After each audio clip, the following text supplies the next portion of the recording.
Settle into the sleepy mind channel, where tonight we travel back to a time that almost seems impossible to imagine. Today, the Sahara stretches across much of North Africa as the largest hot desert on Earth. Covering more than 3.5 million square miles, it spans parts of 11 different countries and is larger than the continental United States. Endless dunes, rocky plateaus, vast gravel plains, and blistering temperatures define this immense landscape. In some places, years can pass without measurable rainfall, and summer temperatures regularly climb well above 100 degrees. To most of us, the Sahara represents the very definition of a desert, a place where life struggles against relentless heat and a seemingly endless sea of sand. It is difficult to imagine that this harsh environment could ever have looked any different. But what if everything we believe about the Sahara tells only the final chapter of a much older story? Tonight, we will journey back thousands of years to discover a forgotten world hidden beneath those endless sands. We will explore a time when the Sahara was covered with sweeping grasslands, enormous freshwater lakes, winding rivers, dense wetlands, and scattered forests. Elephants wandered where towering dunes now rise. Herds of giraffes grazed beneath leafy trees. Hippos floated in deep lakes, while crocodiles rested along riverbanks. Fish filled waterways that no longer exist, and early people built communities beside the water, fishing, hunting, and raising cattle in a landscape that looked more like the African savanna than the desert we know today. Together, we will uncover how one of the greenest landscapes in ancient Africa slowly transformed into the largest hot desert on Earth, and why the evidence of that lost world still lies hidden beneath the sand today. If you enjoy videos like these, please like the video and subscribe to the channel. New videos are posted every week. For all night listening, explore the playlist filled with relaxing journeys through history, science, nature, and the world's lesser-known places. Another calm destination is always waiting to be explored. Before we travel into that forgotten world, it helps to appreciate the incredible scale of the Sahara itself. Stretching from the Atlantic Ocean in the west to the Red Sea in the east, the desert reaches across nearly the entire width of North Africa. It touches the borders of countries including Morocco, Algeria, Tunisia, Libya, Egypt, Mauritania, Mali, Niger, Chad, Sudan, and Western Sahara. From north to south, the landscape gradually changes from Mediterranean coastlines into one of the driest environments anywhere on Earth, before eventually giving way to the greener grasslands of the Sahel. Although many people picture the Sahara as nothing but rolling sand dunes, those famous dunes actually cover only part of the desert. Much of the region consists of rocky plains, gravel fields, ancient mountain ranges, dry valleys, and broad plateaus carved by water that vanished long ago. Even in its modern form, the Sahara is a place of extraordinary variety, shaped by millions of years of changing climates and geological forces. Life in today's Sahara demands remarkable resilience. Plants survive by storing precious water or sending roots deep beneath the surface in search of hidden moisture. Animals often avoid the intense daytime heat by becoming active only after sunset, when cooler temperatures settle across the desert. Camels, perhaps the most recognizable inhabitants of the Sahara, have become perfectly adapted to these demanding conditions, capable of traveling long distances between scarce sources of water. Small foxes, gazelles, reptiles, insects, and birds have all developed their own strategies for surviving where rainfall is rare and temperatures can change dramatically between day and night.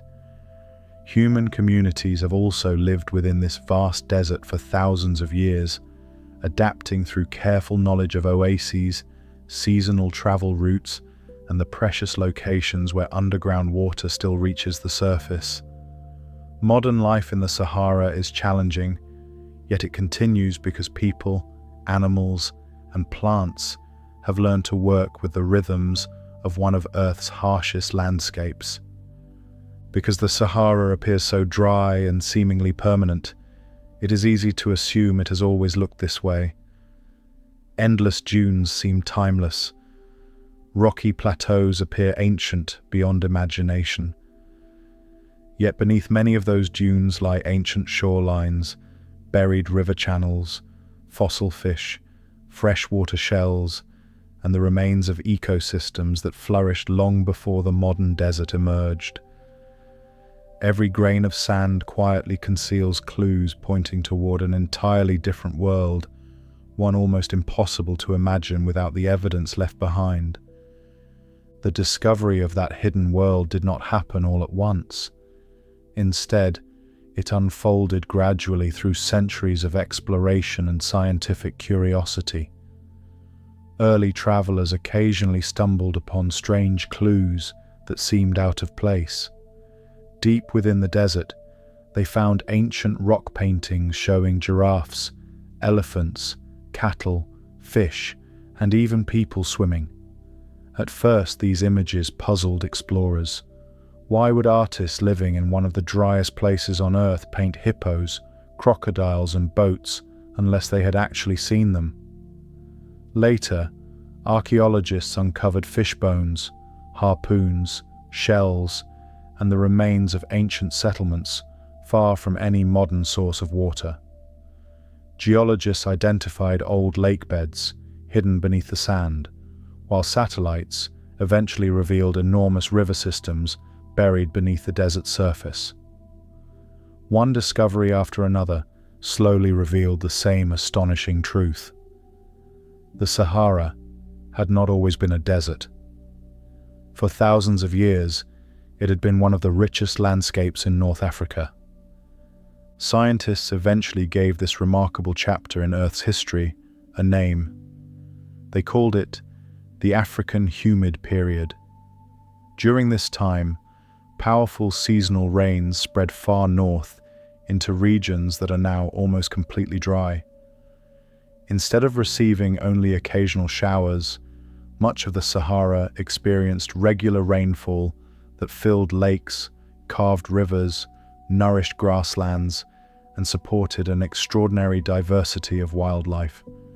This greener Sahara did not appear overnight, nor did it last forever. It emerged gradually, endured for thousands of years, and then slowly disappeared as the climate shifted once again. Yet despite that dramatic change, the evidence never truly vanished. It simply became buried beneath layers of sand, patiently waiting for future generations to uncover its remarkable story. Our journey tonight is about far more than climate or geology alone. It is about discovering how dramatically our planet can change over time. Landscapes that seem permanent often exist for only a brief chapter in Earth's long history. The Green Sahara reminds us that the world we know today is only a single moment within a much longer story. Beneath the modern desert lies the memory of a landscape filled with flowing water, thriving wildlife, and ancient people who could never have imagined that one day endless dunes would cover the places they once called home. The story of the Green Sahara begins long before the first cities were built, before the pyramids rose beside the Nile, and even before written history existed. The Earth was emerging from a much colder period in its history.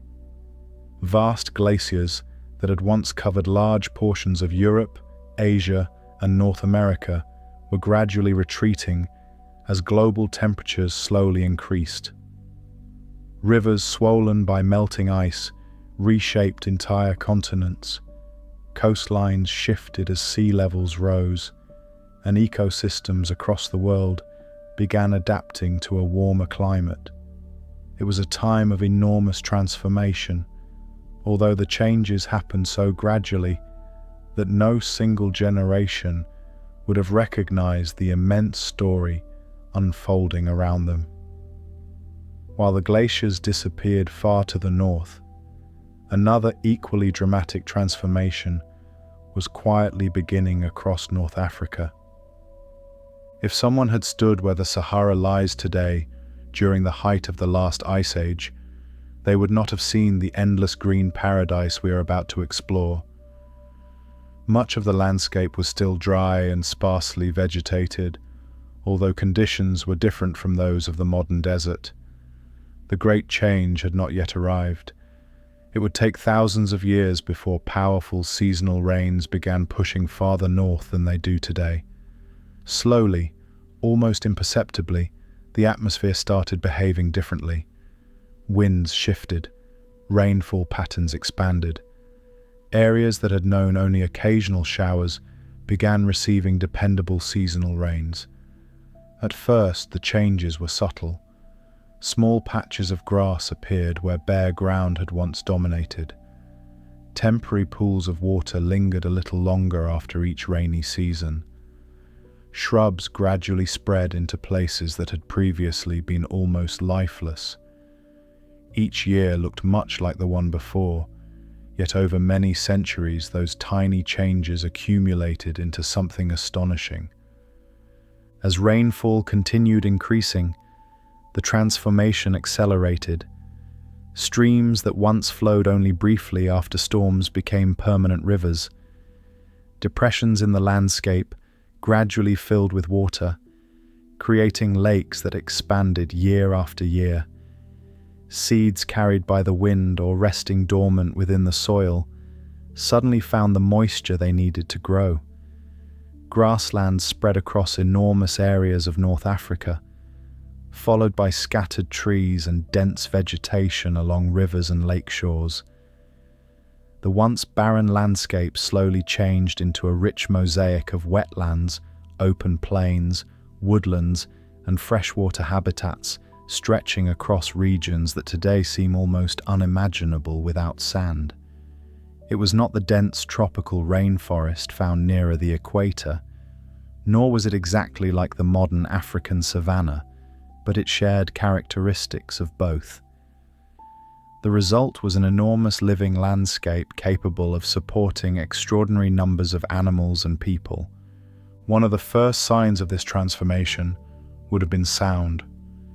Modern visitors to the Sahara often describe an overwhelming silence interrupted only by the wind. During the Green Sahara, that silence would have been replaced by the constant activity of life. Birds called from trees lining rivers and lakes.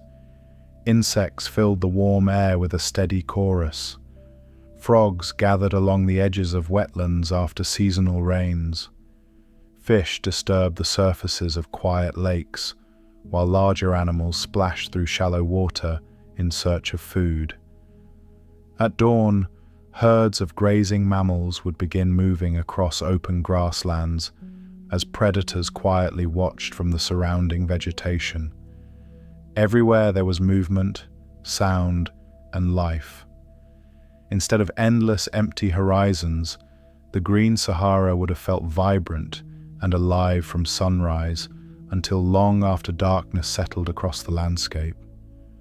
Water, more than anything else, became the architect of this forgotten world. Rivers carved winding paths across North Africa, connecting lakes that sometimes stretched far beyond the horizon.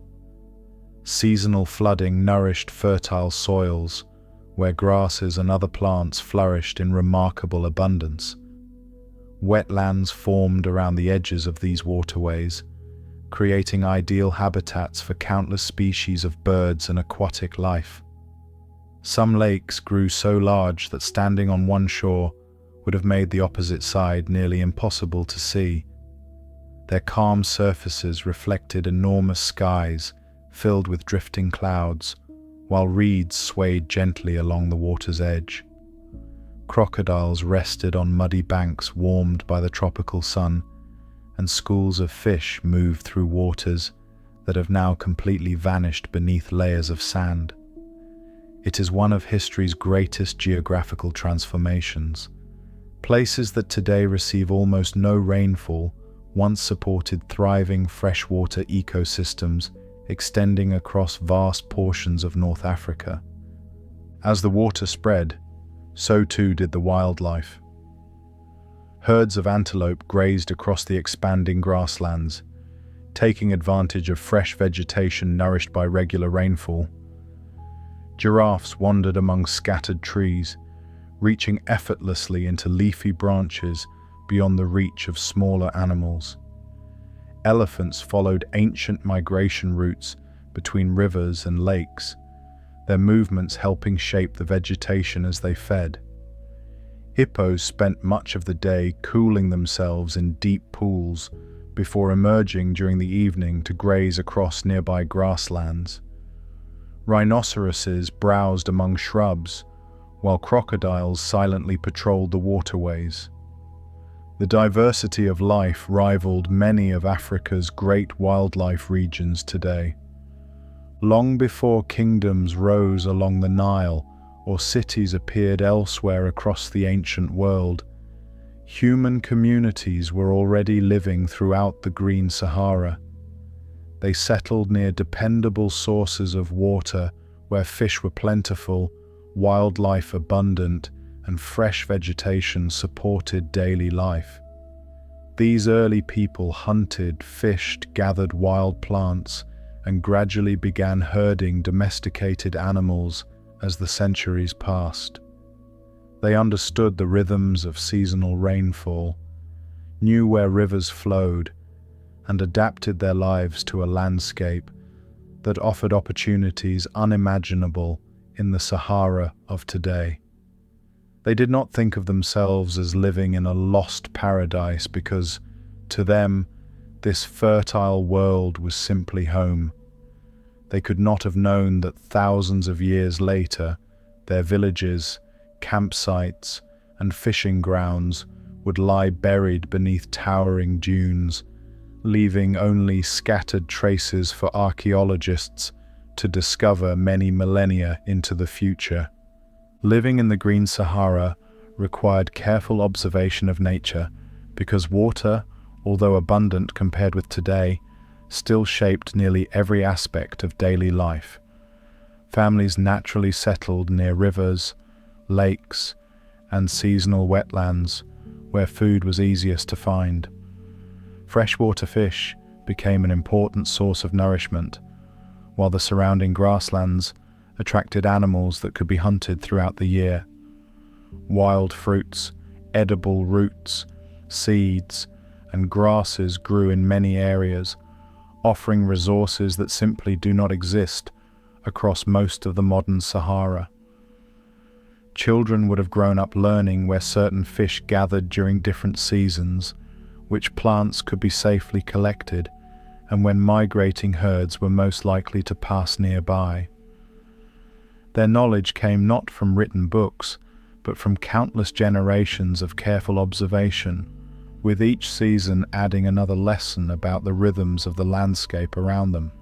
As communities became increasingly familiar with this fertile environment, many began leaving behind remarkable traces of their lives.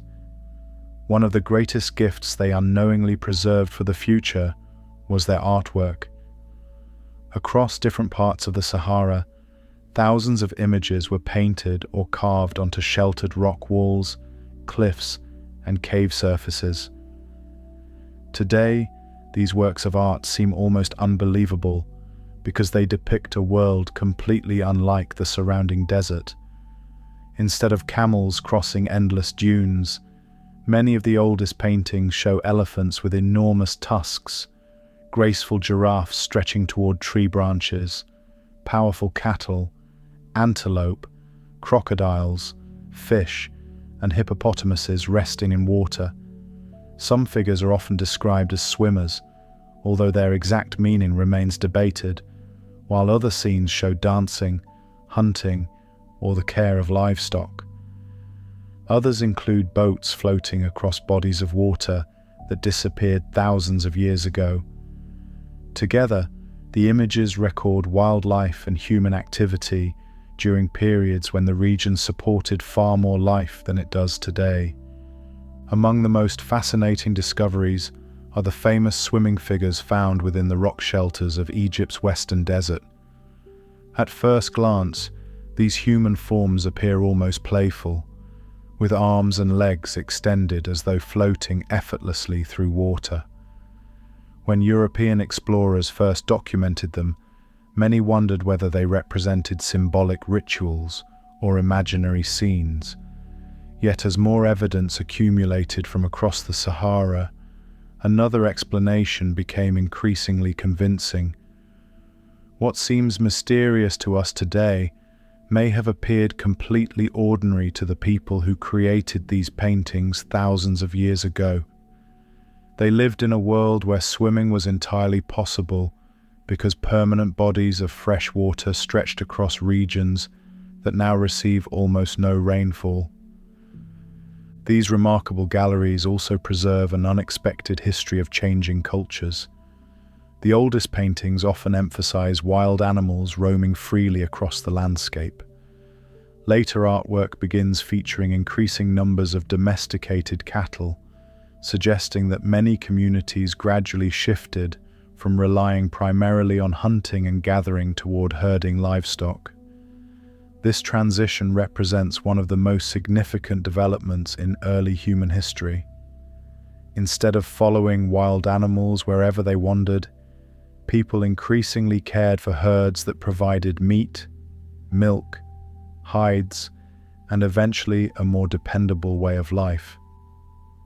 The Green Sahara offered ideal conditions for this gradual change. Broad grasslands supplied grazing areas, while dependable lakes and rivers ensured water remained available throughout much of the year. The landscape itself encouraged new ways of living that would influence human societies across North Africa for thousands of years. The cattle shown in many Saharan rock paintings are particularly beautiful in their detail. Some are illustrated with sweeping curved horns, others with distinctive markings or carefully observed body shapes, suggesting the artists knew these animals intimately. In certain scenes, people appear standing beside their livestock, guiding them toward water or across open grasslands. These are not hurried sketches. They are thoughtful observations of everyday life, preserved in stone through remarkable artistic skill. Looking at these ancient images today creates an unusual connection across thousands of years. We are not simply studying artifacts. We are seeing the world through the eyes of people who lived in a completely different Sahara, one where green pastures stretched toward distant lakes instead of endless fields of drifting sand. Archaeologists have uncovered many other clues supporting the story told by these paintings. Stone fishing hooks, carefully shaped harpoons, grinding stones used to prepare plants, pottery fragments, and animal bones have all been discovered in places now hundreds of miles from dependable water.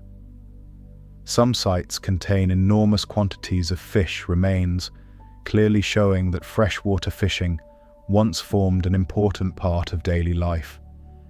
Elsewhere, the bones of hippos, crocodiles, and other aquatic animals have been recovered from sediments now surrounded by dry desert.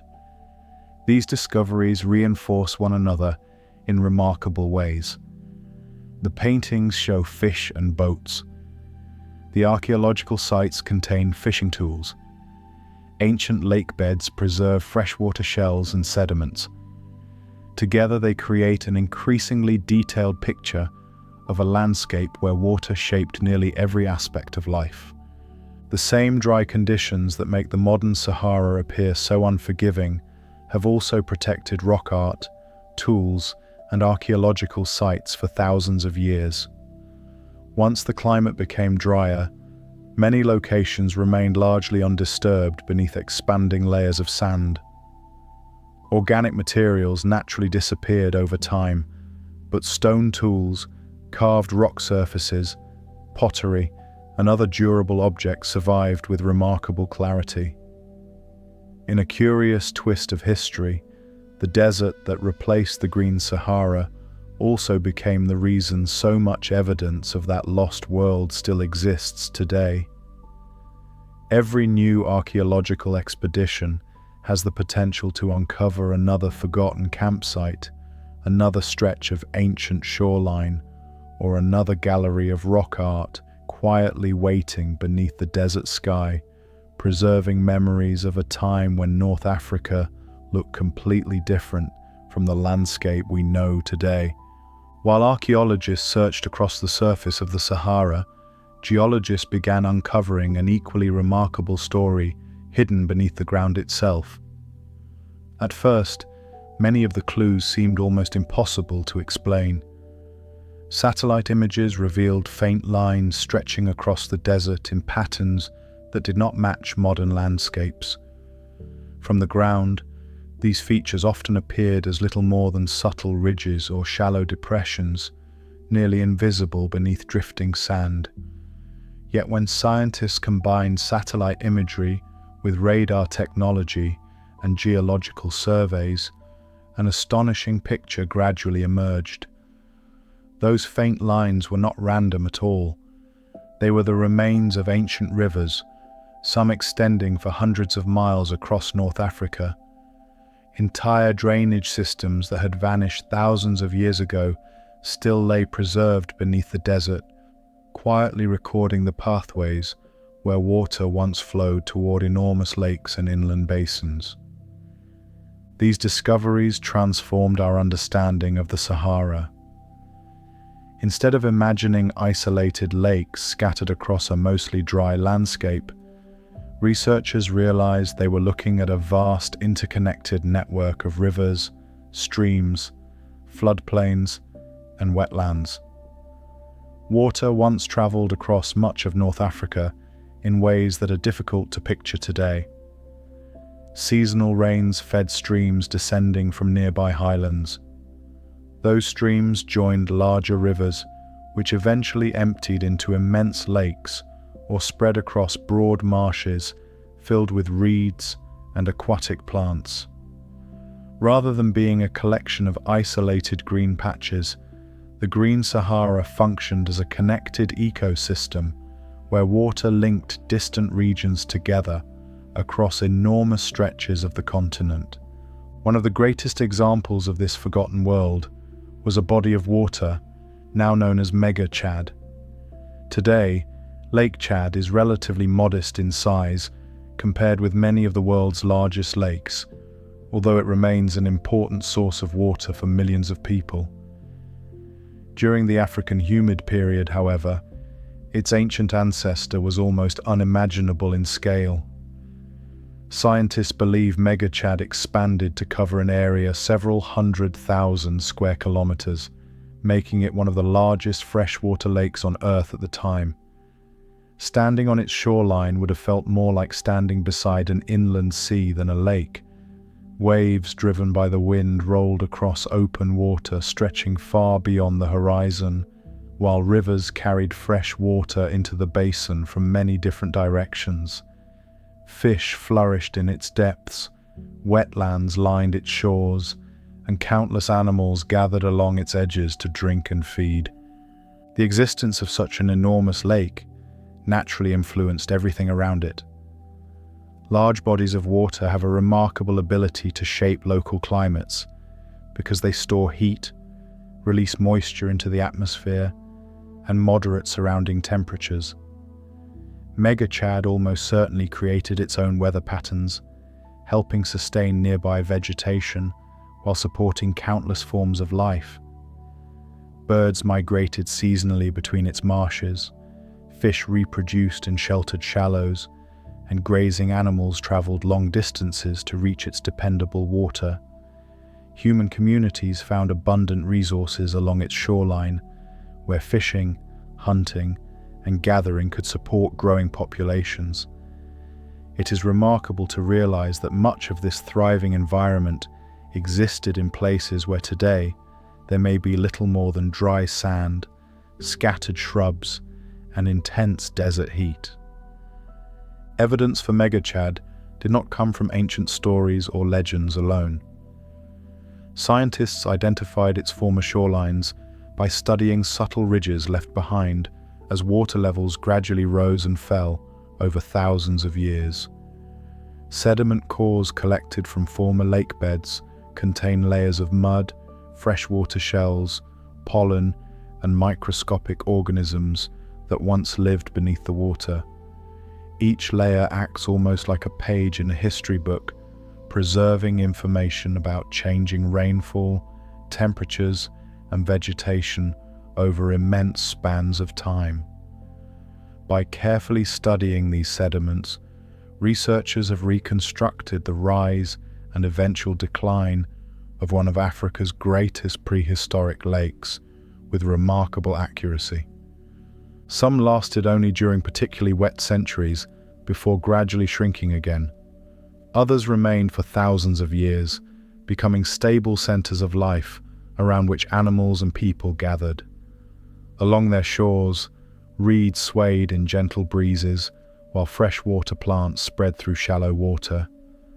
Fish darted beneath floating vegetation, turtles basked on fallen branches, and crocodiles waited patiently near muddy banks. During migration seasons, flocks of birds descending from Europe or traveling within Africa may have found these lakes ideal resting places before continuing their journeys. Together, these countless lakes created a chain of freshwater habitats stretching across regions that today seem almost completely inhospitable.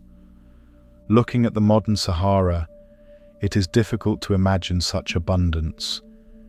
The mind naturally associates deserts with scarcity, where every drop of water is precious and life survives only through extraordinary adaptation. Yet the Green Sahara reminds us that landscapes can change in astonishing ways when climate shifts over long periods of time. The dry valleys crossing today's desert were once active rivers. The empty basins between rocky hills once held thriving lakes. Beneath many of the dunes now sculpted endlessly by the wind lie ancient shorelines where fish swam, birds nested, and human communities built their lives beside dependable sources of fresh water. Every new discovery beneath the sand continues reinforcing the same remarkable truth. The Sahara did not simply become greener for a brief moment. What could possibly have caused such an enormous transformation?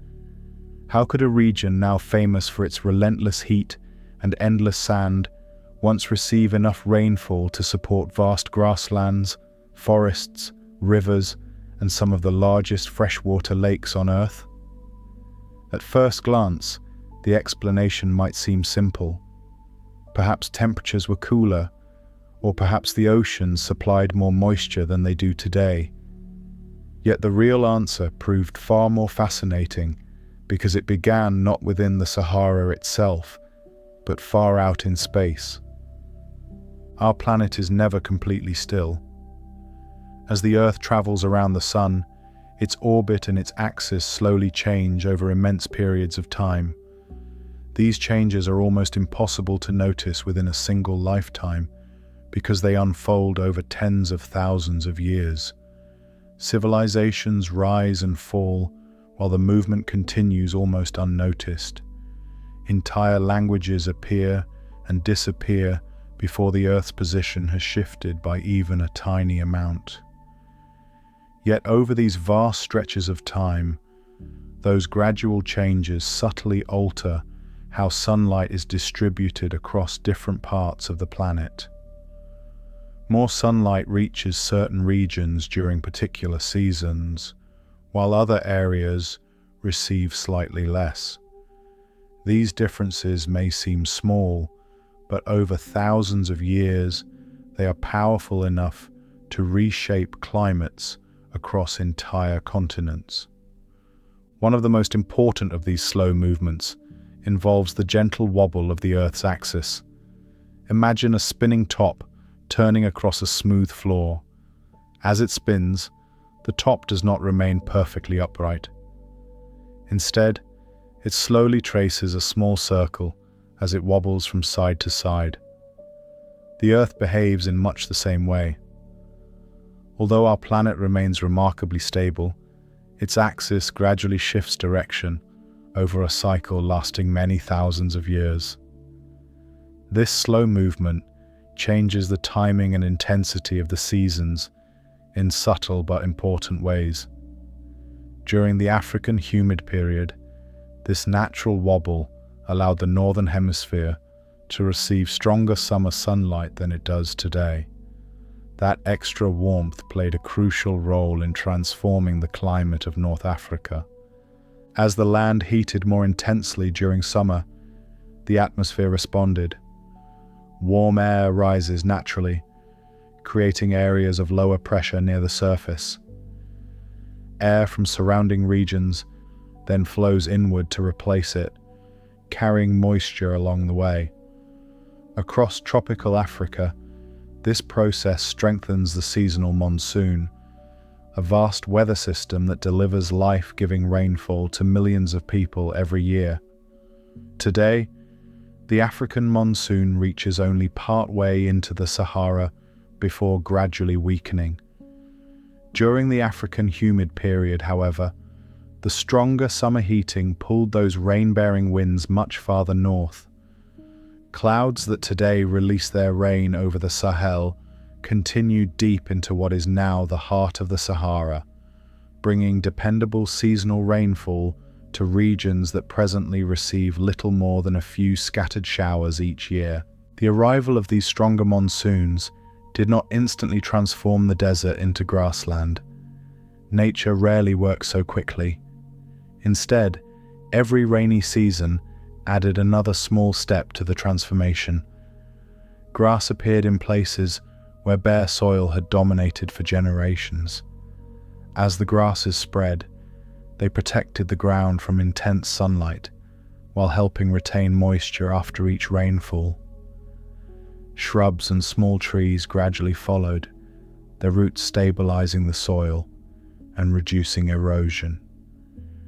The expanding vegetation slowed the movement of water across the landscape, allowing more of it to soak into the ground rather than quickly evaporating beneath the hot African sun.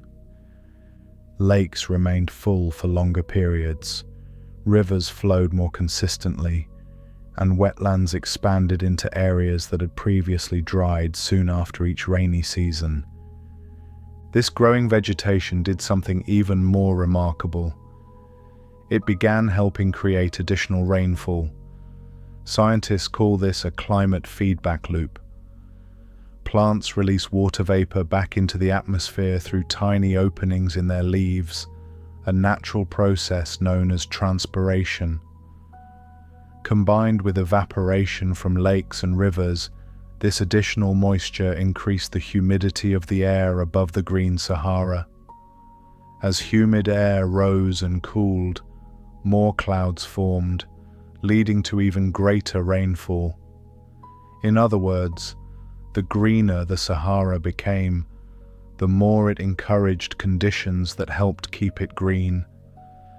Feedback loops like this appear throughout nature. Snow reflects sunlight and helps keep polar regions cool. Forests influence rainfall by releasing moisture into the air. Oceans store heat that later shapes weather across entire continents.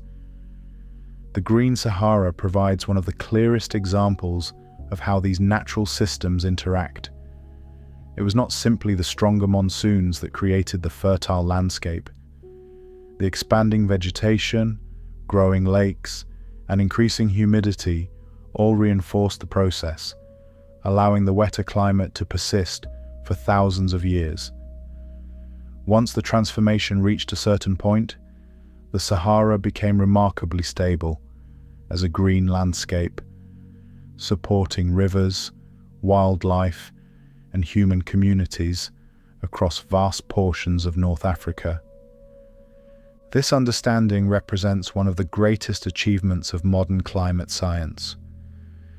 Earlier generations knew that the Sahara had once been green because of fossils, rock art, and buried lake beds. What they could not fully explain was why such an extraordinary transformation had occurred.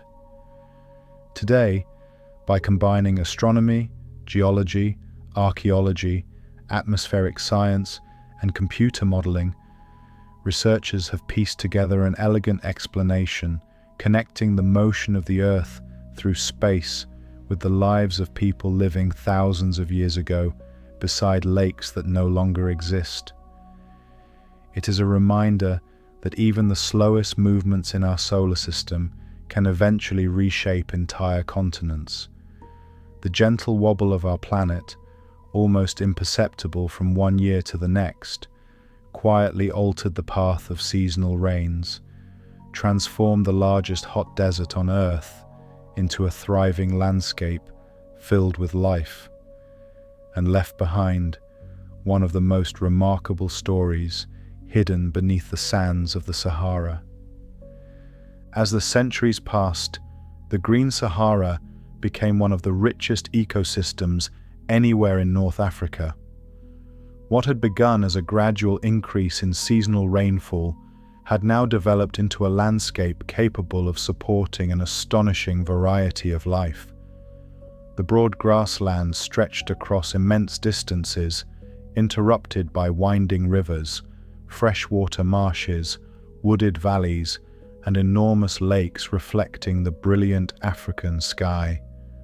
From above, the region would have appeared as a patchwork of greens and blues, rather than the endless golden and reddish browns that dominate satellite images today. Clouds gathered regularly during the rainy season, feeding rivers that continued their slow journey across the continent, before emptying into great inland lakes or disappearing into broad wetlands alive with plants and animals. The grasslands themselves form the foundation of this remarkable ecosystem. Grasses may seem ordinary, but they are among the most successful plants on Earth. They recover quickly after rain, tolerate grazing by large animals, and produce enormous quantities of seeds that feed birds and small mammals alike.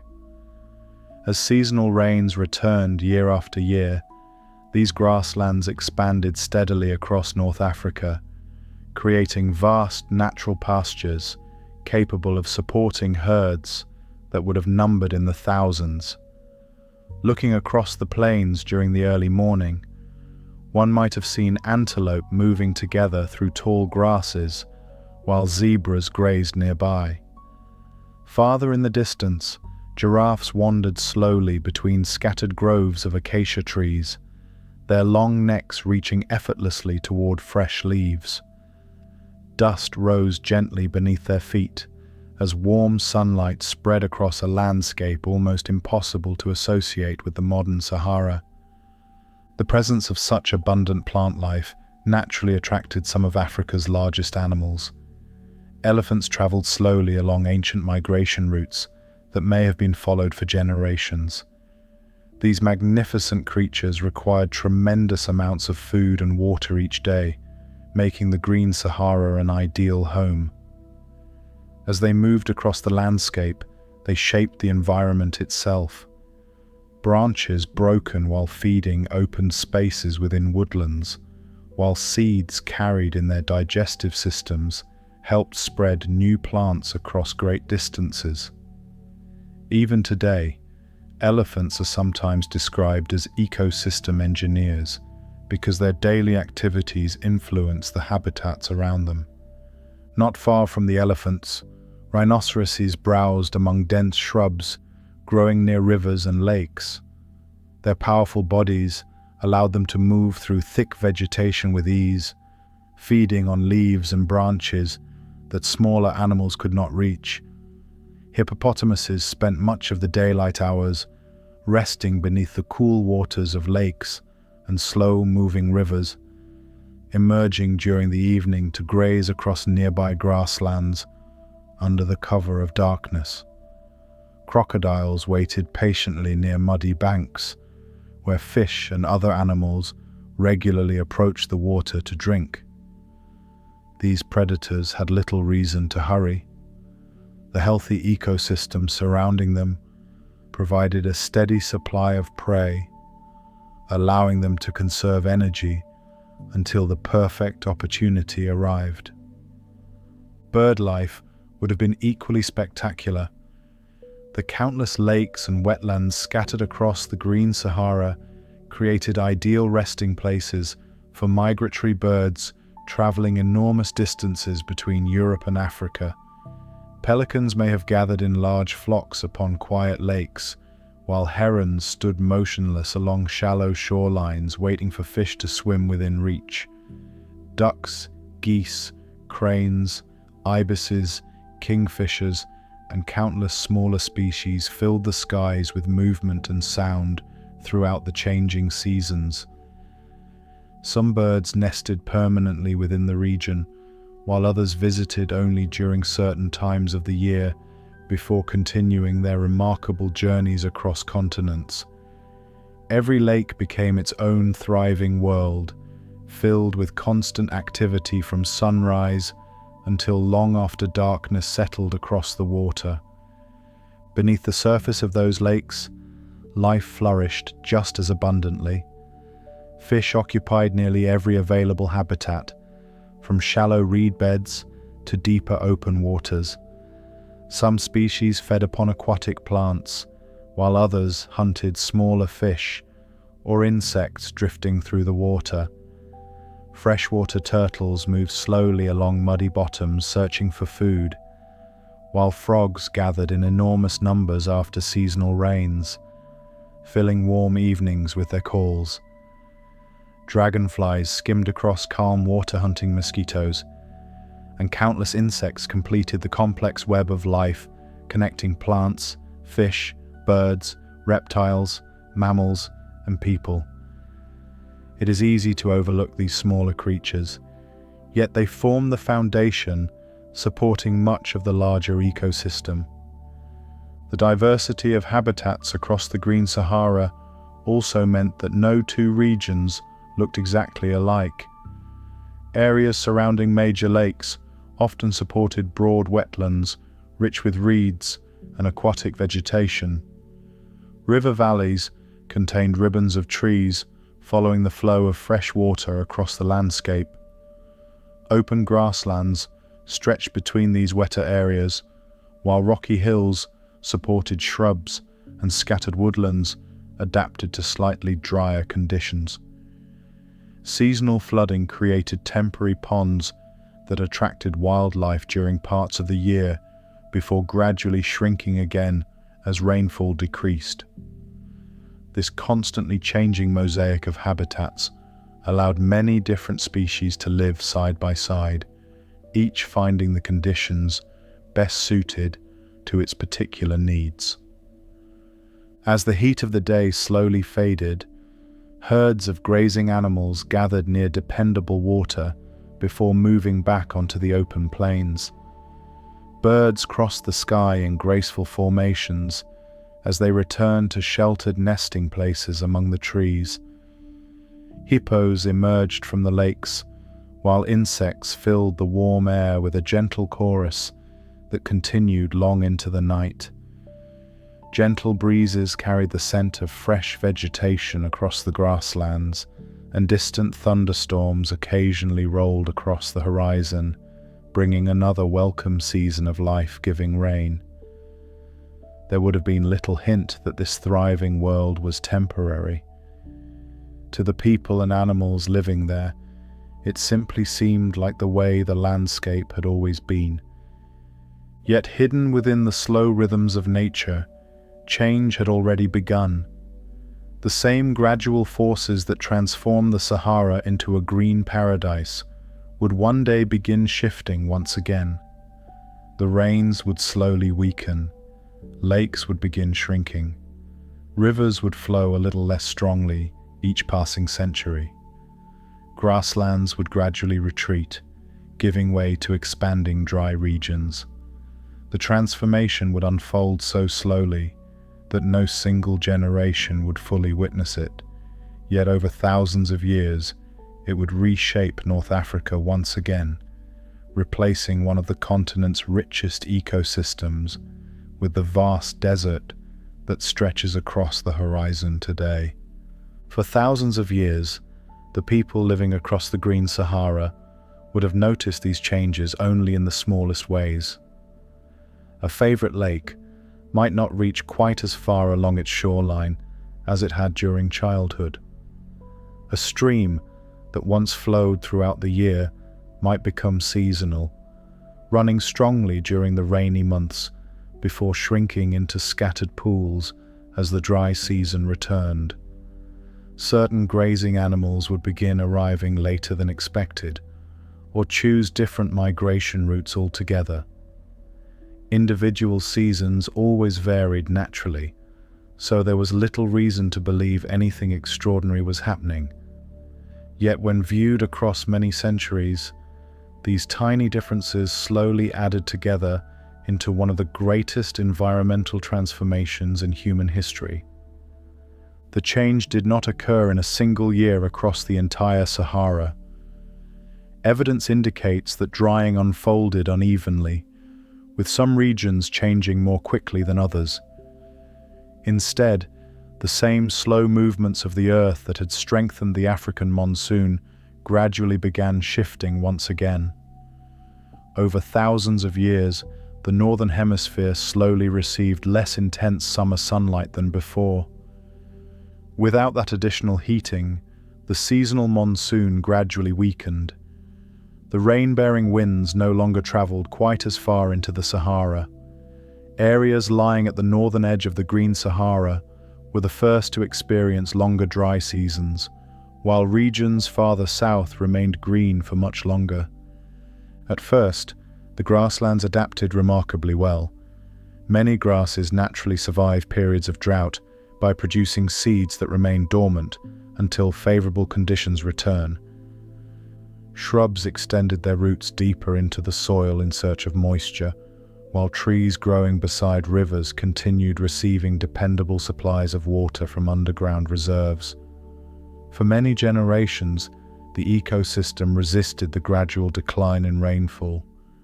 Nature is surprisingly resilient, and healthy landscapes often possess an extraordinary ability to recover after difficult seasons. But as the centuries passed and rainfall continued decreasing, the balance slowly began tipping in another direction. One by one, smaller lakes began shrinking.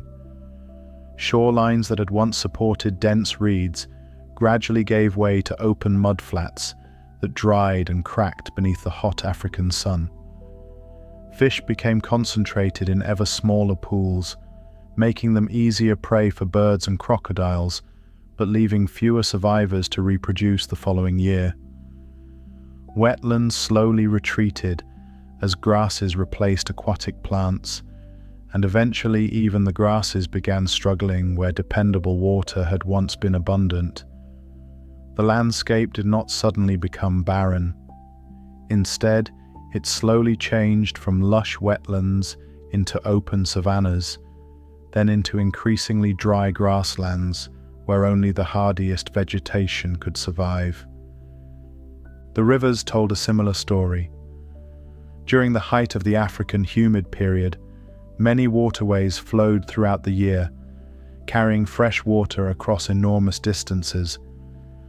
As rainfall weakened, some rivers became seasonal, surging during the wet months before dwindling into isolated pools during the dry season. Others gradually broke apart into disconnected stretches, separated by dry channels. Along their banks, trees that had depended upon steady supplies of groundwater began disappearing. Wildlife that relied on these rivers was forced to travel farther in search of dependable water, gradually concentrating around the largest lakes and the few remaining permanent rivers. For the great herds of grazing animals, these environmental changes meant constant adaptation.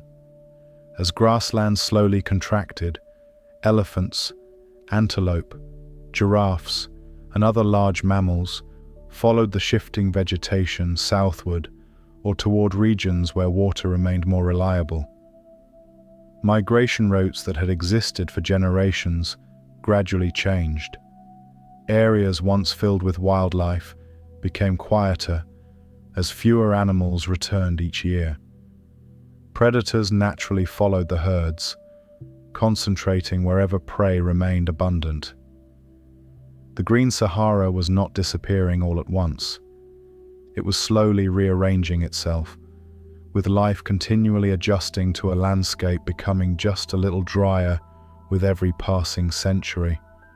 Human communities responded with the same remarkable flexibility that had allowed their ancestors to thrive during the greener centuries. Families living beside shrinking lakes gradually moved closer to larger bodies of water. Fishing remained important wherever lakes survived, while cattle herders adjusted their seasonal movements to follow reliable grazing lands. Knowledge of springs, rivers, and dependable water sources became increasingly valuable as some parts of the landscape grew less predictable.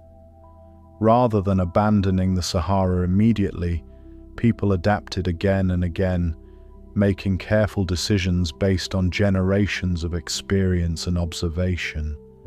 Archaeological evidence suggests that this transition lasted many centuries, giving communities time to respond as conditions slowly changed around them. Villages were not simply abandoned overnight. Instead, people relocated gradually, often following familiar waterways that continued supporting life. Some groups traveled toward the southern grasslands, where rainfall remained stronger. Others increasingly gathered around the Nile Valley, whose annual flooding continued providing dependable water and fertile soil, even as much of North Africa became progressively drier. These slow migrations would eventually contribute to one of the most important chapters in human history, as growing populations settled along the Nile and laid the foundations for one of the world's earliest great civilizations. Looking back today, it is tempting to imagine the drying of the Sahara as a tragic ending. In reality, it was another chapter in Earth's long natural story of change. Landscapes have always evolved. Forests become grasslands, lakes appear and disappear, coastlines shift, glaciers advance and retreat. The Green Sahara reminds us that no environment remains exactly the same forever.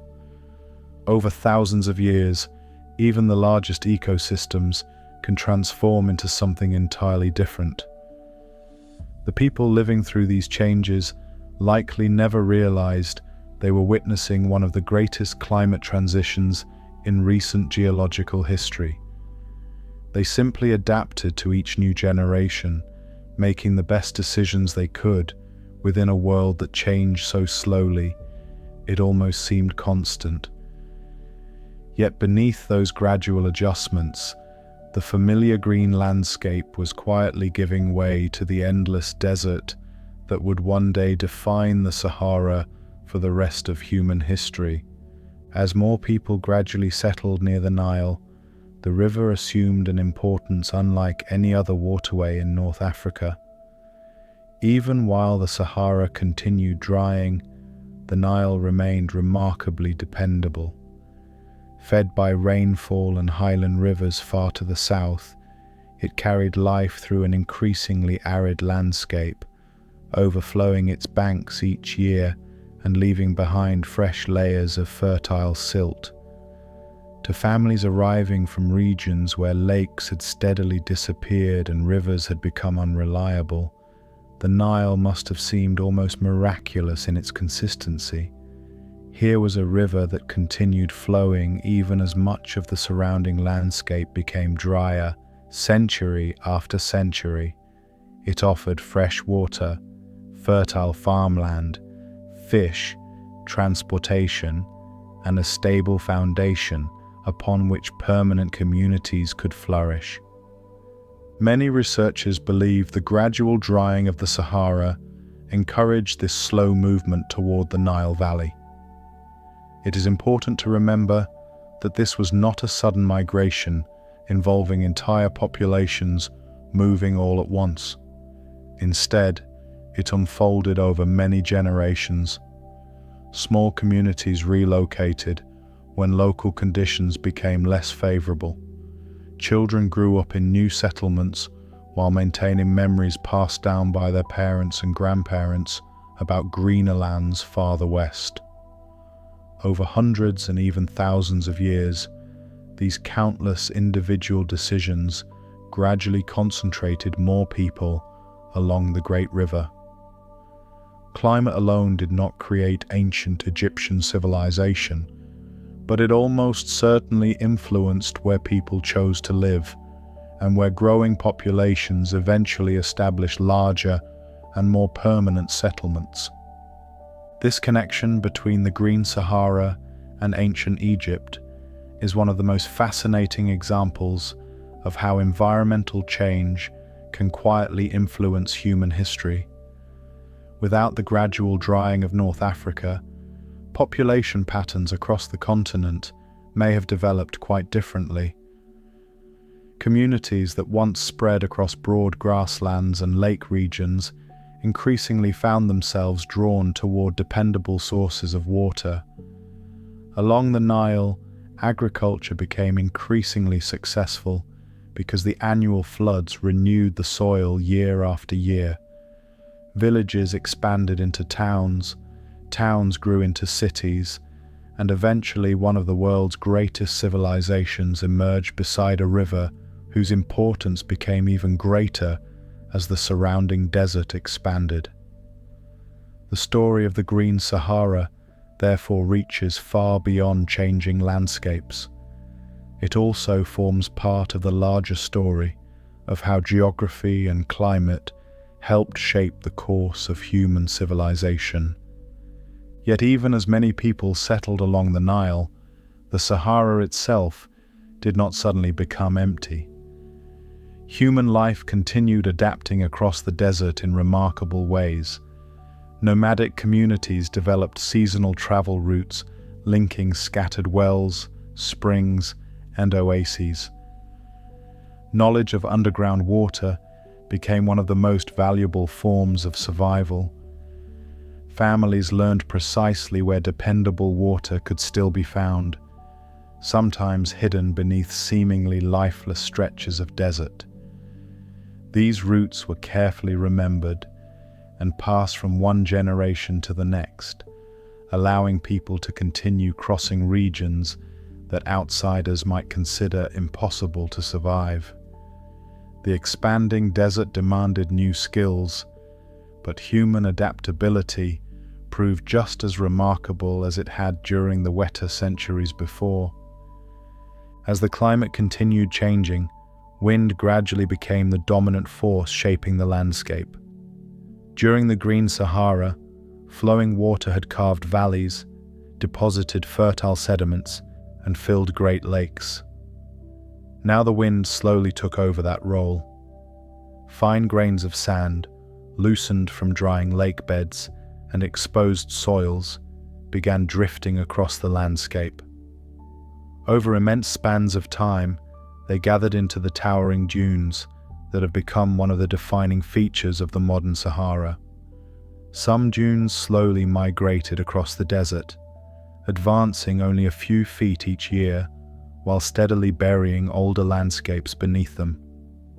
Ancient campsites disappeared beneath layers of sand. Former shorelines gradually vanished from view. Dry river channels became increasingly difficult to recognize from ground level. The Green Sahara was not erased all at once. It was slowly covered, layer by layer, as the desert quietly claimed the landscape. Despite this transformation, the past never completely disappeared. Beneath many of today's dunes lie sediments that were once deposited at the bottom of freshwater lakes. Ancient pollen remains preserved within those sediments, recording the plants that once grew nearby. Tiny shells from freshwater organisms still rest where they settled thousands of years ago. Fish bones remain buried in places where no permanent water exists today. Even footprints of ancient animals have occasionally survived within hardened sediments before later becoming covered by drifting sand. Scientists now use satellites equipped with sophisticated radar instruments capable of detecting subtle differences beneath the surface.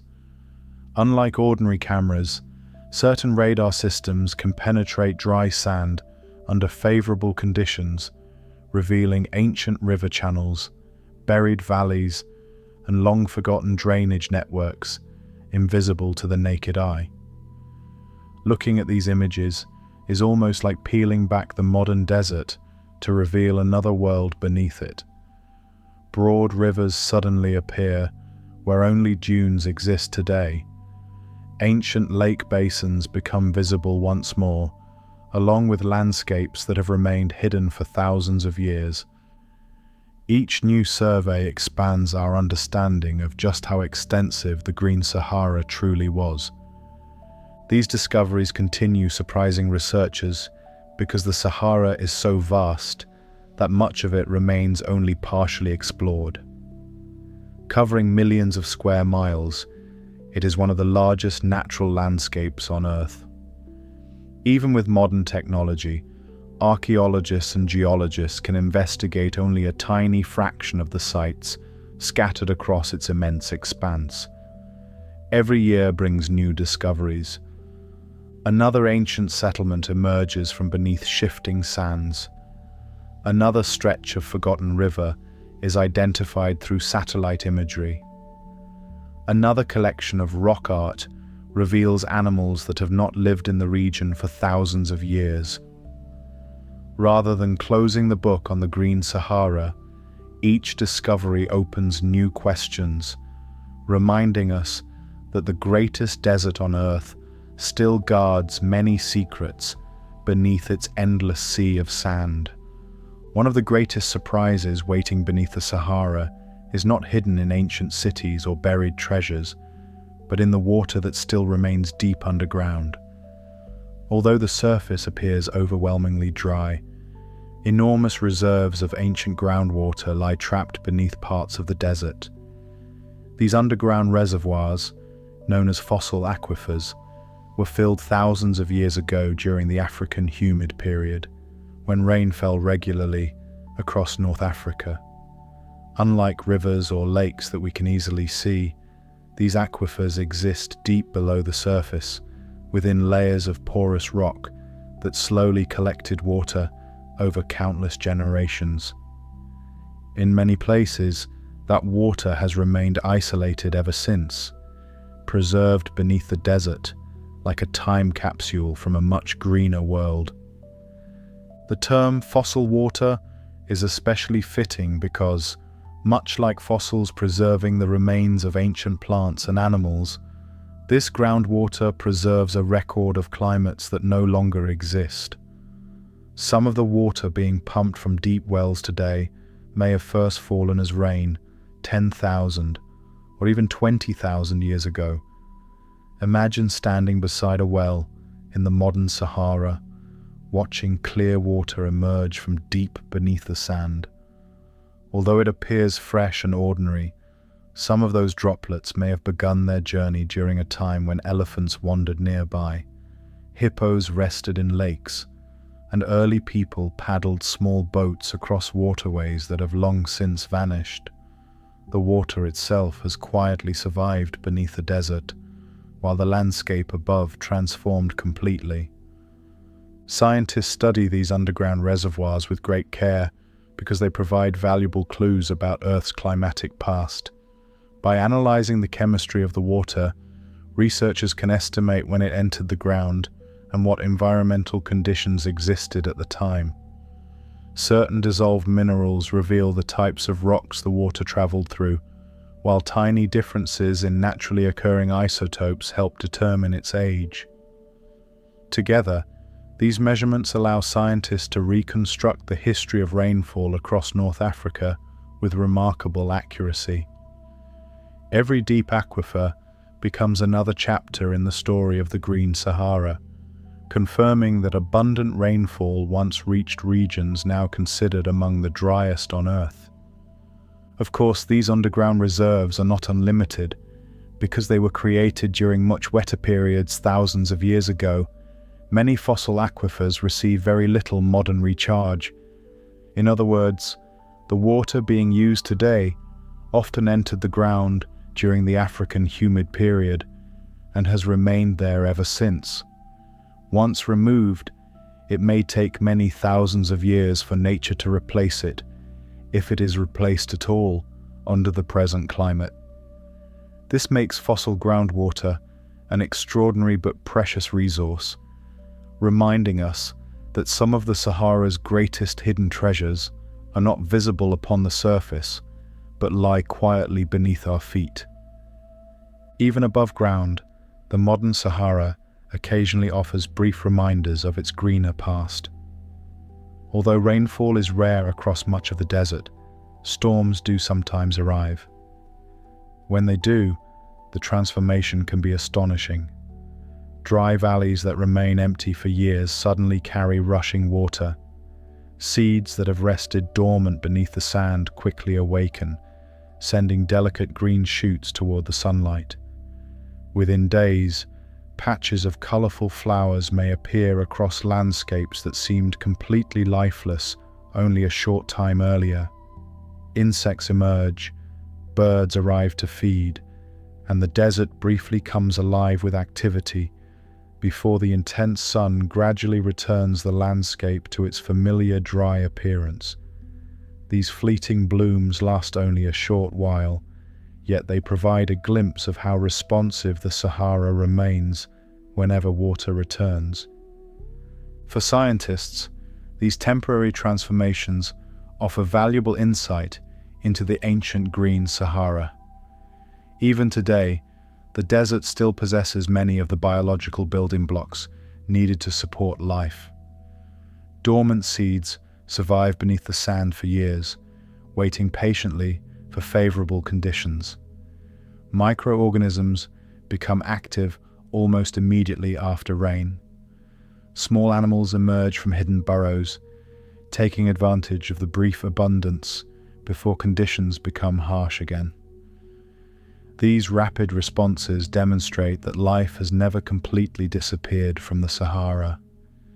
Instead, it has adapted to survive extraordinary periods of drought while remaining ready to flourish whenever water becomes available.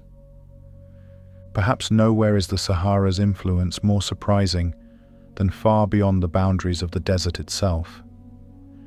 Every year, powerful winds lift enormous quantities of fine dust from the dry surface and carry it thousands of miles across the Atlantic Ocean. From space, these vast plumes appear like pale clouds stretching westward from Africa toward the Americas. At first, it might seem that this dust simply represents another consequence of the desert's harsh environment. Yet the story is far more remarkable. The mineral-rich dust contains nutrients, particularly phosphorus and other essential elements, that eventually settle over the Amazon rainforest in South America. There, these nutrients help replenish soils that lose minerals through constant rainfall and the growth of dense vegetation. It is one of nature's most extraordinary connections. The world's largest hot desert helps nourish the world's largest tropical rainforest. Tiny particles lifted from ancient lake beds and weathered rocks within the Sahara travel thousands of miles through the atmosphere before gently settling among the towering trees of the Amazon basin. This supply helps replace some of the phosphorus and other minerals washed from Amazon soils by heavy tropical rains. The two landscapes could hardly appear more different. One is dry, open, and dominated by sand. The other is lush, humid, and filled with dense vegetation. Yet they remain linked by invisible currents of air crossing the Atlantic Ocean every year.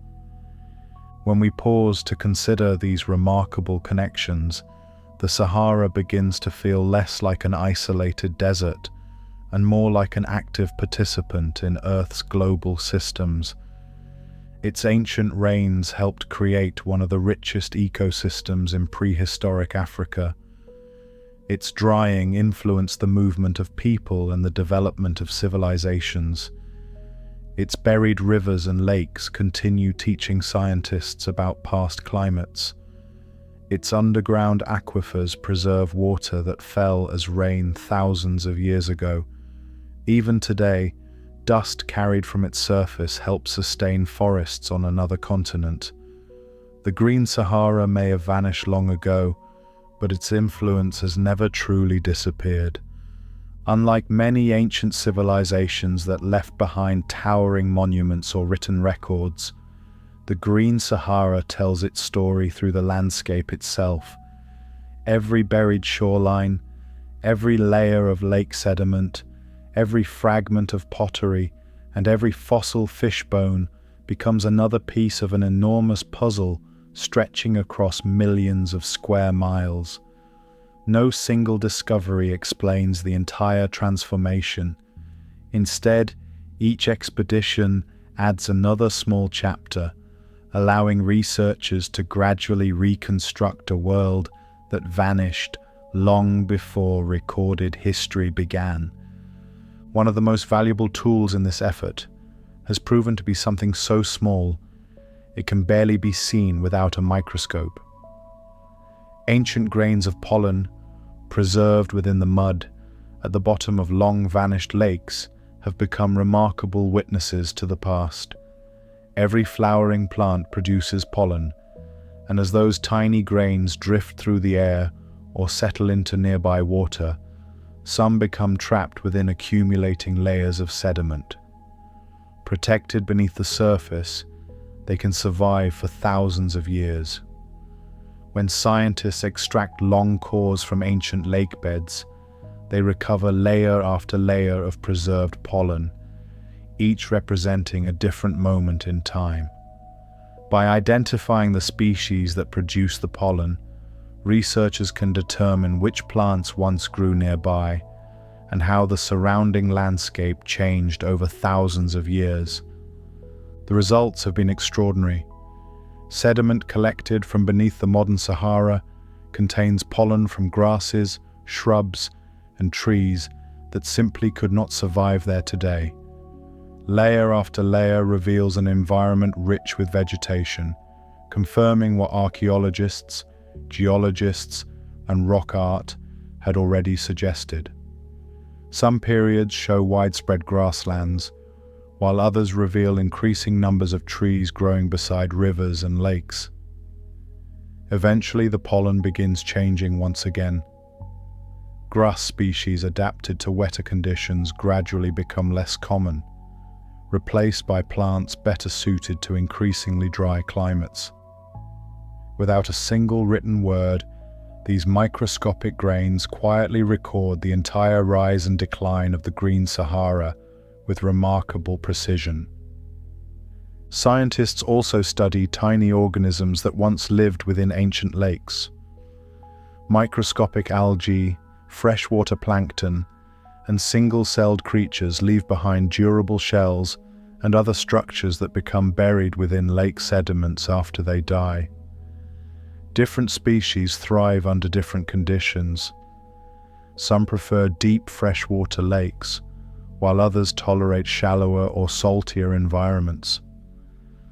By identifying these microscopic remains, researchers can estimate not only whether a lake existed, but also how deep it may have been, how fresh the water was, and how those conditions changed through time. It is remarkable to think that creatures invisible to the naked eye now help us understand the history of landscapes stretching across thousands of square miles. The rocks themselves preserve important clues as well. Layers of sediment deposited by rivers differ noticeably from those left behind by wind. River sediments often contain rounded grains, smoothed by flowing water, while wind-blown sands tend to be more uniform in size and shape. These geological records confirm that the transition from a green landscape to a vast desert was not abrupt. Instead, water slowly gave way to wind, leaving behind a detailed record written in layers of stone and sand. Modern technology has accelerated these discoveries in ways that earlier generations could scarcely have imagined. Computer models now allow scientists to recreate ancient climates using information gathered from geology, astronomy, archaeology, and atmospheric science. Researchers can adjust the Earth's orbit to match conditions thousands of years ago, strengthen the African monsoon within their simulations, and watch virtual rivers and lakes appear across North Africa. When these computer reconstructions are compared with real archaeological sites, ancient shorelines, pollen records, and buried river channels, the agreement is often remarkable. Independent lines of evidence, collected by different scientific disciplines, all point toward the same conclusion. The Green Sahara was not an isolated theory. It was a real landscape that flourished for thousands of years before gradually giving way to the modern desert. The Earth's orbit shifted only gradually. Seasonal sunlight changed by modest amounts, yet those subtle differences influenced monsoon rains, which transformed vegetation, which affected soil moisture, which influenced cloud formation, which strengthened rainfall even further. Each small change encouraged another, eventually reshaping one of the largest regions on Earth. It is a powerful reminder that natural systems are deeply connected. Tiny adjustments repeated over thousands of years can eventually produce landscapes so different that they seem almost impossible to reconcile with one another. Somewhere below may lie the shoreline of an ancient lake, where birds once nested among reeds. Nearby could rest the stone tools of a fishing community that watched hippos moving through quiet waters at sunset.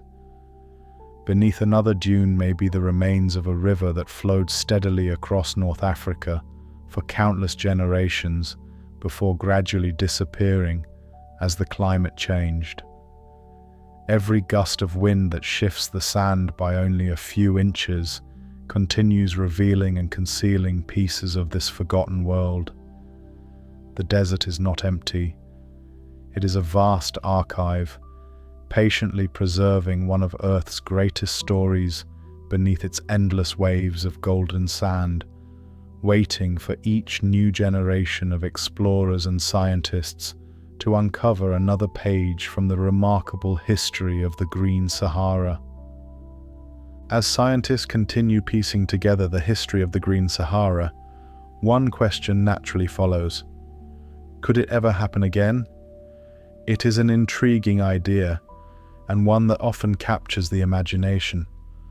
After all, if the Sahara changed so dramatically in the past, perhaps it could do so again in the future.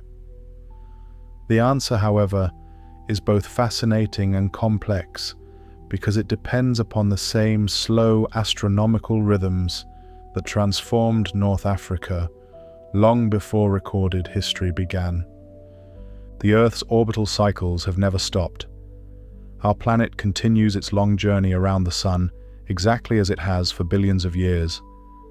The gentle wobble of its axis continues, the shape of its orbit changes ever so slightly, and the angle at which the Earth tilts gradually shifts over immense spans of time. These natural cycles, sometimes known collectively as the Milankovitch cycles, have influenced climates throughout Earth's history by changing how sunlight is distributed across different regions and seasons. They helped bring about the African humid period and they will continue influencing global climates far into the future. Yet these cycles operate over tens of thousands of years, making them almost impossible to notice within a human lifetime. Entire civilizations come and go, while the changes remain almost imperceptible.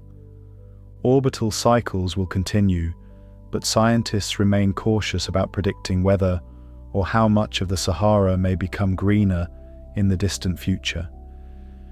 Natural orbital forcing may favor stronger monsoons again, while greenhouse warming and other changes add uncertainty to the outcome. Grasslands might slowly begin spreading into areas that are now dry. Seasonal rivers could reappear in low-lying valleys, and lakes might once again fill natural basins scattered throughout the desert. If such a transformation were to occur, it would not happen suddenly. Just as before, it would unfold over many thousands of years, so gradually that countless generations would live and pass without realizing they were witnessing one of Earth's great climate transitions. At the same time, scientists emphasize that today's world is very different from the one that existed during the African humid period. Modern climates are influenced not only by natural orbital cycles, but also by many additional factors that researchers continue studying carefully. Oceans, ice sheets, atmospheric composition, vegetation, and human activity all interact in complex ways that affect Earth's climate. Because these systems influence one another, predicting exactly how North Africa may change thousands of years into the future remains extremely difficult. Rather than making simple predictions, scientists continue refining sophisticated climate models that explore many different possibilities while acknowledging the remarkable complexity of our planet's atmosphere.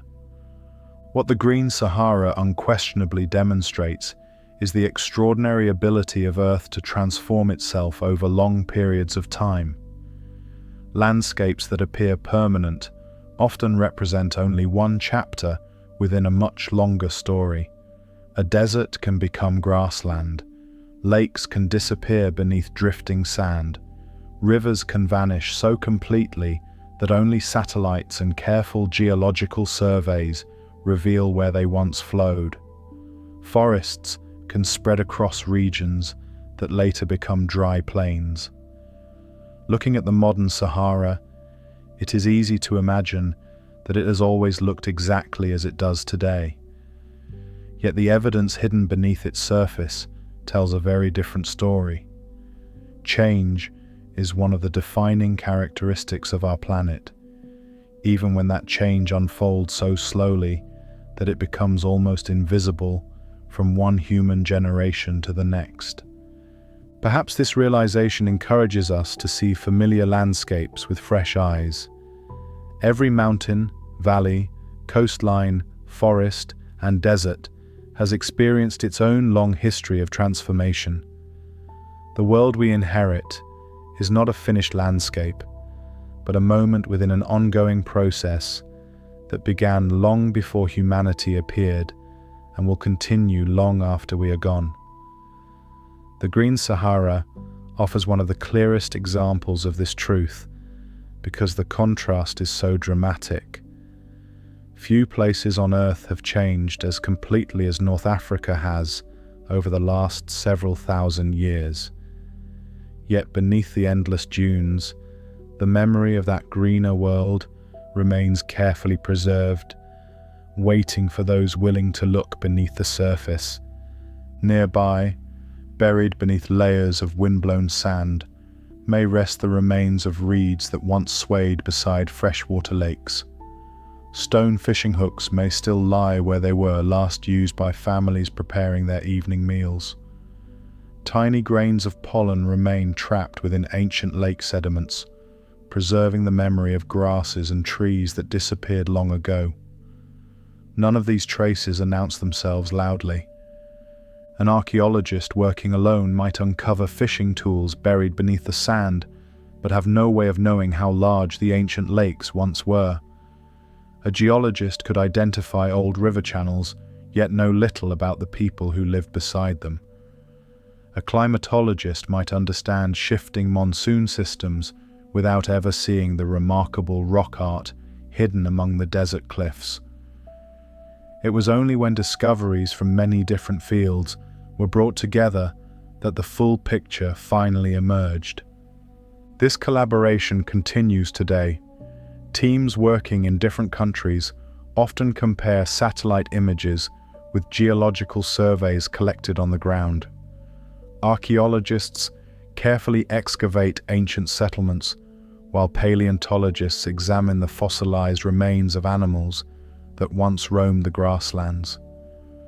Botanists identify ancient pollen preserved within lake sediments, and climate scientists compare those discoveries with sophisticated computer models that recreate rainfall patterns from long ago.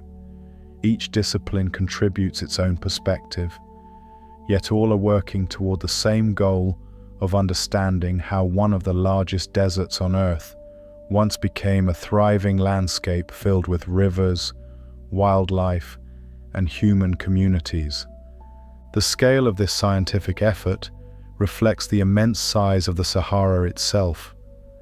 Covering more than 3.5 million square miles, the desert is so vast that enormous regions remain only lightly explored even today.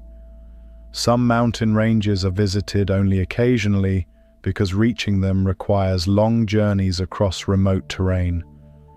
Ancient lake beds may stretch for dozens of miles, while buried river systems extend hundreds of miles beneath the sand.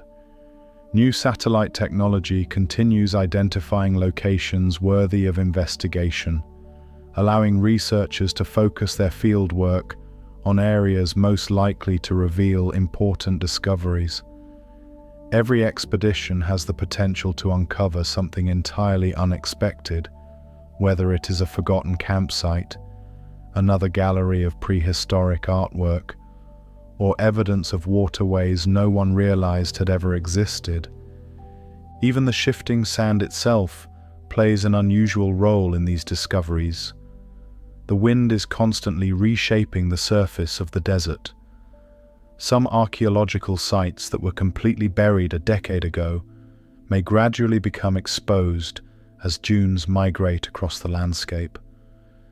Elsewhere, important discoveries can disappear once again beneath fresh layers of drifting sand before researchers have an opportunity to study them in detail. In this way, the Sahara is always changing, revealing small glimpses of its ancient past while quietly concealing others. Archaeologists often describe this as both a challenge and an opportunity. The desert protects its history remarkably well, but it also demands patience from those hoping to uncover it. There are moments when the ancient and modern worlds seem to meet in especially striking ways. A researcher may stand upon what appears to be nothing more than a broad, sandy plain while holding a satellite image showing an enormous river flowing directly beneath their feet. To the eye, there is only desert stretching toward the horizon. Yet hidden below lies the outline of a waterway that once carried fish, supported wildlife, and provided fresh water for human communities. It is a powerful reminder that landscapes often preserve memories invisible to casual observation. The earth carries its history quietly, waiting for curiosity, careful observation, and advancing technology to bring those forgotten stories back into the light. These discoveries also remind us how quickly our assumptions about the natural world can change. For much of recorded history, people naturally viewed the Sahara as an ancient desert that had always been dominated by sand and heat. It seemed reasonable because that was the landscape standing before them. Yet within only a few generations of scientific research, that understanding changed completely. The Sahara was no longer viewed simply as an endless desert, but as a place that had experienced one of the most dramatic environmental transformations anywhere on Earth. It serves as a gentle reminder that there are still many mysteries waiting to be discovered, even in places that appear familiar on every map. Perhaps that is one of the greatest lessons offered by the Green Sahara. The world around us is often far more dynamic than it first appears. Mountains slowly rise and wear away. Rivers change course. Coastlines advance and retreat. Forests spread into open land, while deserts gradually expand or shrink, depending upon changing climates. Most of these transformations happen so slowly that we rarely notice them within our own lives, yet over thousands of years, they reshape entire continents. The Green Sahara invites us to think beyond the timescale of a single lifetime and appreciate the extraordinary patience with which our planet continually reinvents itself. As evening slowly settles across the modern Sahara, the endless dunes glow with warm shades of gold and amber beneath the fading sunlight. A gentle breeze traces delicate ripples across the sand, briefly rearranging grains that may once rested beneath the waters of an ancient lake. Somewhere far below, forgotten riverbeds continue following the same winding paths they carved thousands of years ago. The Green Sahara may have disappeared thousands of years ago, but its story has never truly ended. It continues beneath the sand, waiting patiently for each new discovery to reveal another remarkable chapter from one of Earth's greatest forgotten worlds. The story of the Green Sahara has also changed the way scientists think about deserts in general. For many years, deserts were often viewed as landscapes that remained largely unchanged for immense stretches of time. Their vast emptiness gave the impression of permanence, as though the wind had always shaped the dunes and the sun had always baked the rocky plains beneath an unrelenting sky. The Green Sahara revealed a very different reality.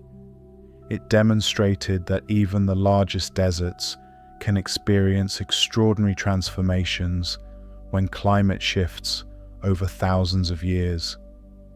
This realization has encouraged researchers to look more carefully at other deserts around the world. Ancient lake beds have been identified in places once thought to have been permanently dry. Fossil river systems have been discovered beneath deserts in Australia, the Arabian Peninsula, and parts of Central Asia. Each discovery reinforces the same lesson. Earth's climates have always changed over long periods of time, and those changes have repeatedly transformed landscapes in ways that would seem almost unbelievable if the evidence were not preserved within the rocks themselves. The Green Sahara remains one of the most dramatic examples, but it is also part of a much larger story, describing a planet that has never stopped evolving. The Sahara itself continues offering new discoveries because modern technology improves almost every year. Satellite imagery now captures details that would have been invisible only a generation ago. Radar systems reveal buried valleys hidden beneath dry sand. Aircraft equipped with sophisticated instruments measure subtle differences in the Earth's surface, helping researchers locate ancient shorelines or forgotten river channels. Drones allow archaeologists to survey large areas from the air before setting foot on the ground, while powerful computers combine enormous amounts of geological and climatic information into detailed reconstructions of landscapes that disappeared thousands of years ago. Every technological advance gives scientists another opportunity to uncover pieces of a world that had long been considered lost. Yet despite all these remarkable tools, some of the greatest discoveries still begin with careful observation. A researcher notices an unusual rock formation that seems out of place. An archaeologist finds freshwater shells many miles from the nearest permanent water. A local guide points toward ancient carvings hidden among remote cliffs. A geologist recognizes that certain layers of sediment could only have formed beneath a lake rather than within a desert. Science often advances through spectacular technology, but it also depends upon curiosity, patience, and the willingness to ask simple questions. Why is this here? What created it? What story does this landscape still have to tell? The Green Sahara has rewarded those questions again and again, revealing an astonishing history hidden beneath one of the harshest environments on Earth. It is remarkable to consider how different our understanding of the Sahara has become within such a short period of scientific history. Not long ago, many people imagined the desert as little more than an endless sea of sand stretching across North Africa. The desert has not changed during that brief period of discovery. Our understanding has. Every fossil, every buried shoreline, every rock painting, and every satellite image has gradually replaced an incomplete picture with one far richer and more fascinating than anyone once imagined. Perhaps that is one of the greatest pleasures of exploring subjects like the Green Sahara. Some lie beneath dense forests, others rest beneath the ocean floor or deep within mountain caves. In the Sahara, they remain hidden beneath drifting sand, patiently preserved by the very desert that replaced them. Every discovery encourages us to look beyond the surface and remember that landscapes carry long memories. Beneath today's dry valleys once flowed rivers. Beneath towering dunes lie ancient lake beds where fish once swam. Beneath quiet desert skies rest the traces of people who watched elephants, giraffes, hippos, and crocodiles move across a landscape that has almost completely vanished from the earth. As another evening settles across the modern Sahara, the desert appears peaceful and timeless. The last light of the day stretches across rolling dunes, rocky plateaus, and distant mountains that fade gently into the horizon. A soft breeze reshapes delicate patterns in the sand, just as countless breezes have done for thousands of years. Though hidden from view, that forgotten landscape has never truly disappeared. It lives on in ancient pollen, buried riverbeds, fossil water, weathered rock art, and the quiet determination of scientists who continue uncovering its remarkable history. The Green Sahara reminds us that our planet is never as unchanging as it first appears, and that beneath even the driest desert may rest the story of a world once overflowing with life.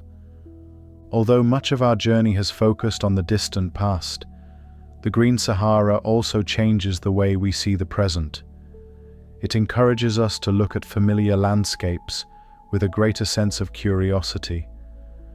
When we see a vast desert stretching to the horizon, it is easy to assume we understand its story. Sand, rock, heat, and wind appear so dominant that they seem permanent. Yet the Sahara teaches us that appearances can be wonderfully misleading. The modern desert is not the whole story. It is simply the latest chapter in a history that stretches back through countless generations of changing climates and evolving landscapes. This perspective also reminds us how deeply connected all parts of our planet truly are. The Green Sahara did not exist because of one isolated event. It depended upon the movement of the Earth around the Sun, the shifting strength of seasonal monsoons, the rise of warm air above North Africa, the growth of grasses and trees, the expansion of lakes, and the countless interactions between plants, animals, water, soil, and atmosphere. Every part of the system influenced another, As the rains increased, vegetation spread. As vegetation spread, more moisture returned to the atmosphere. As moisture increased, additional rainfall followed. Nature rarely works through single causes acting alone. Instead, it weaves together countless small processes that gradually shape landscapes over thousands of years until something entirely new emerges. The Green Sahara is also a reminder that time itself can be difficult for the human mind to appreciate. We naturally think in years, perhaps decades, and sometimes centuries. The earth thinks differently. Mountains rise and erode over millions of years. Rivers slowly carve valleys grain by grain. Coastlines advance and retreat as sea levels change. Forests spread across continents before gradually giving way to grasslands or deserts as climates evolve. The transformation of the Sahara unfolded so slowly that no person living through it could have witnessed the entire process. A grandparent might notice that a nearby lake seemed slightly smaller than during childhood. Their grandchildren might remember that a favorite river flowed only during certain seasons. Generations later, families would relocate toward more dependable water without fully realizing they were participating in one of the greatest environmental changes of the Holocene. Only by looking backward across thousands of years can we truly appreciate the scale of what occurred. Every new archaeological site, every buried shoreline, every ancient campsite, and every forgotten river channel offers another opportunity to reconnect with a landscape that vanished long before written history began. The work often requires extraordinary patience. Researchers may spend weeks crossing remote stretches of desert to investigate a location identified only as a faint pattern on satellite imagery. They carefully brush away layers of sand, record the position of every artifact, collect tiny samples of sediment, and compare their discoveries with evidence gathered from hundreds of miles away. Progress comes slowly, yet every small discovery strengthens the larger picture. Together, these efforts have transformed what once seemed like an impossible idea into one of the best documented examples of dramatic environmental change anywhere on Earth. There is something deeply humbling about realizing that the modern Sahara still protects so many secrets.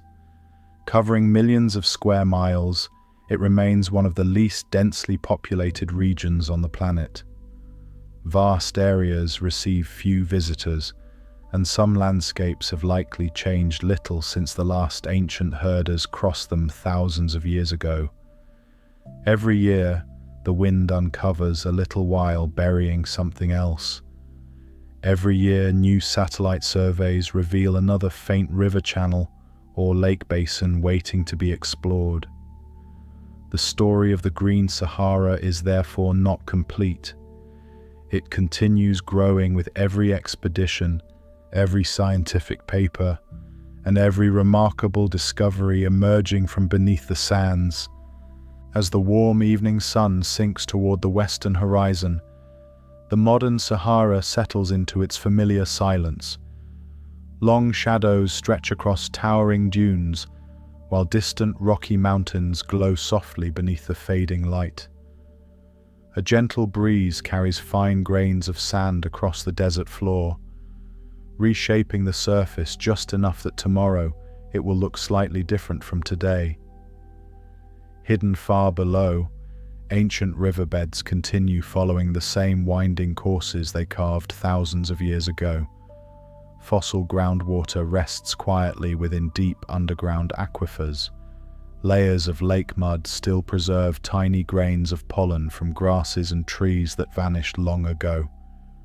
Rock paintings continue watching over empty valleys where elephants, giraffes, hippos, and early people once shared a thriving landscape. One of the quiet wonders of the Green Sahara is that it allows us to imagine a familiar place in an entirely unfamiliar way.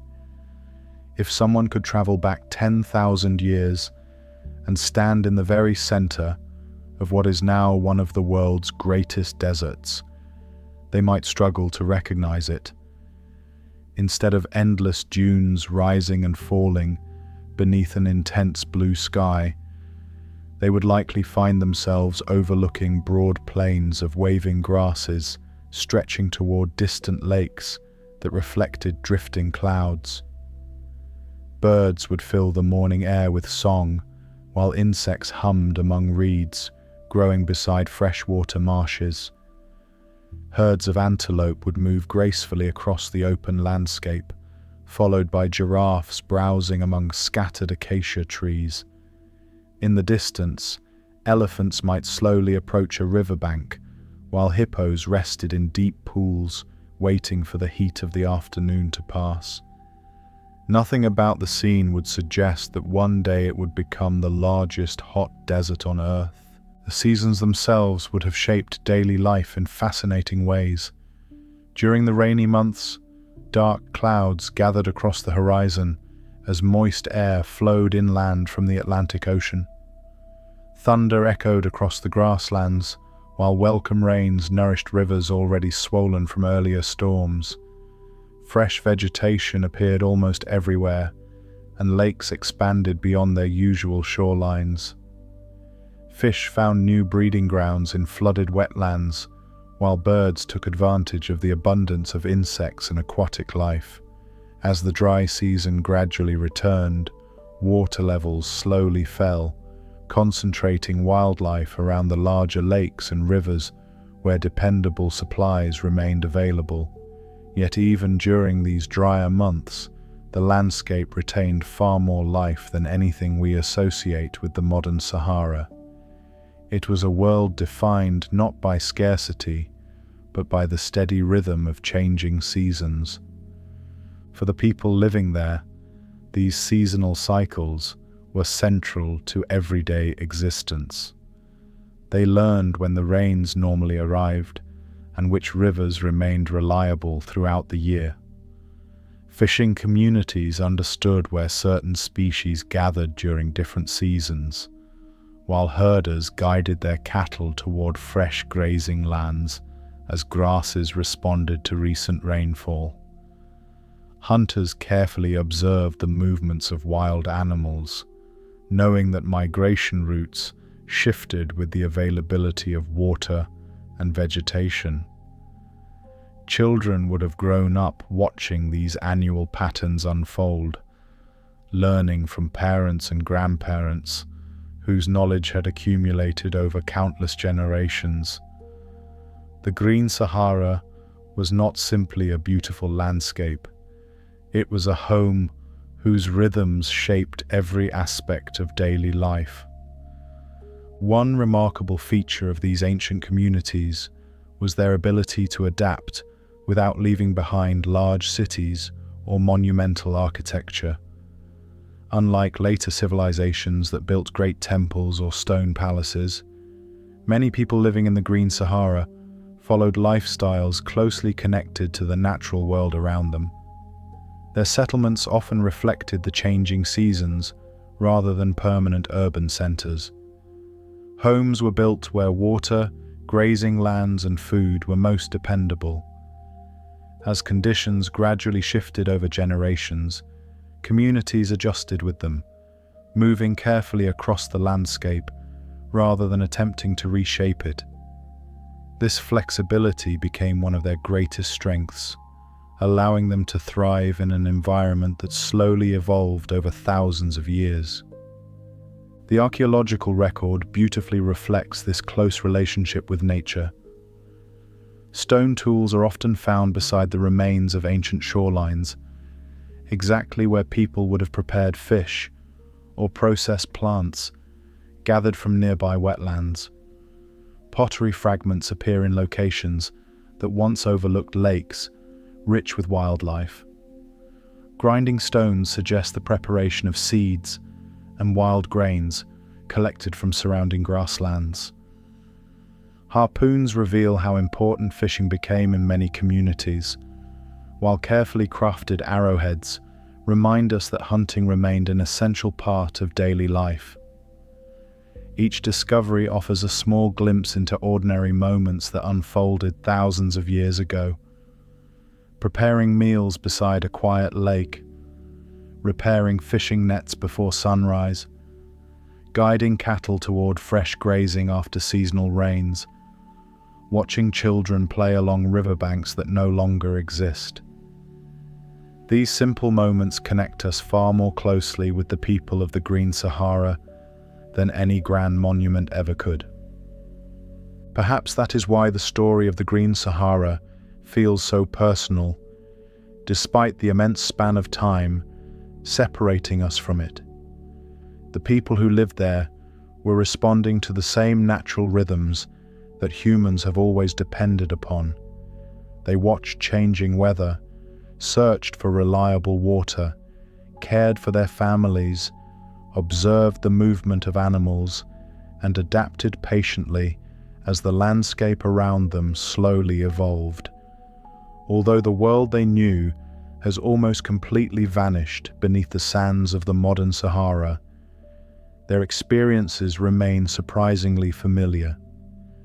They remind us that throughout history, humanity has always lived in close partnership with the natural world, learning to read its patterns and adjust to its endless cycles of change. As twilight settles gently across the Sahara today, it is comforting to imagine that beneath the quiet desert lies another evening from long ago.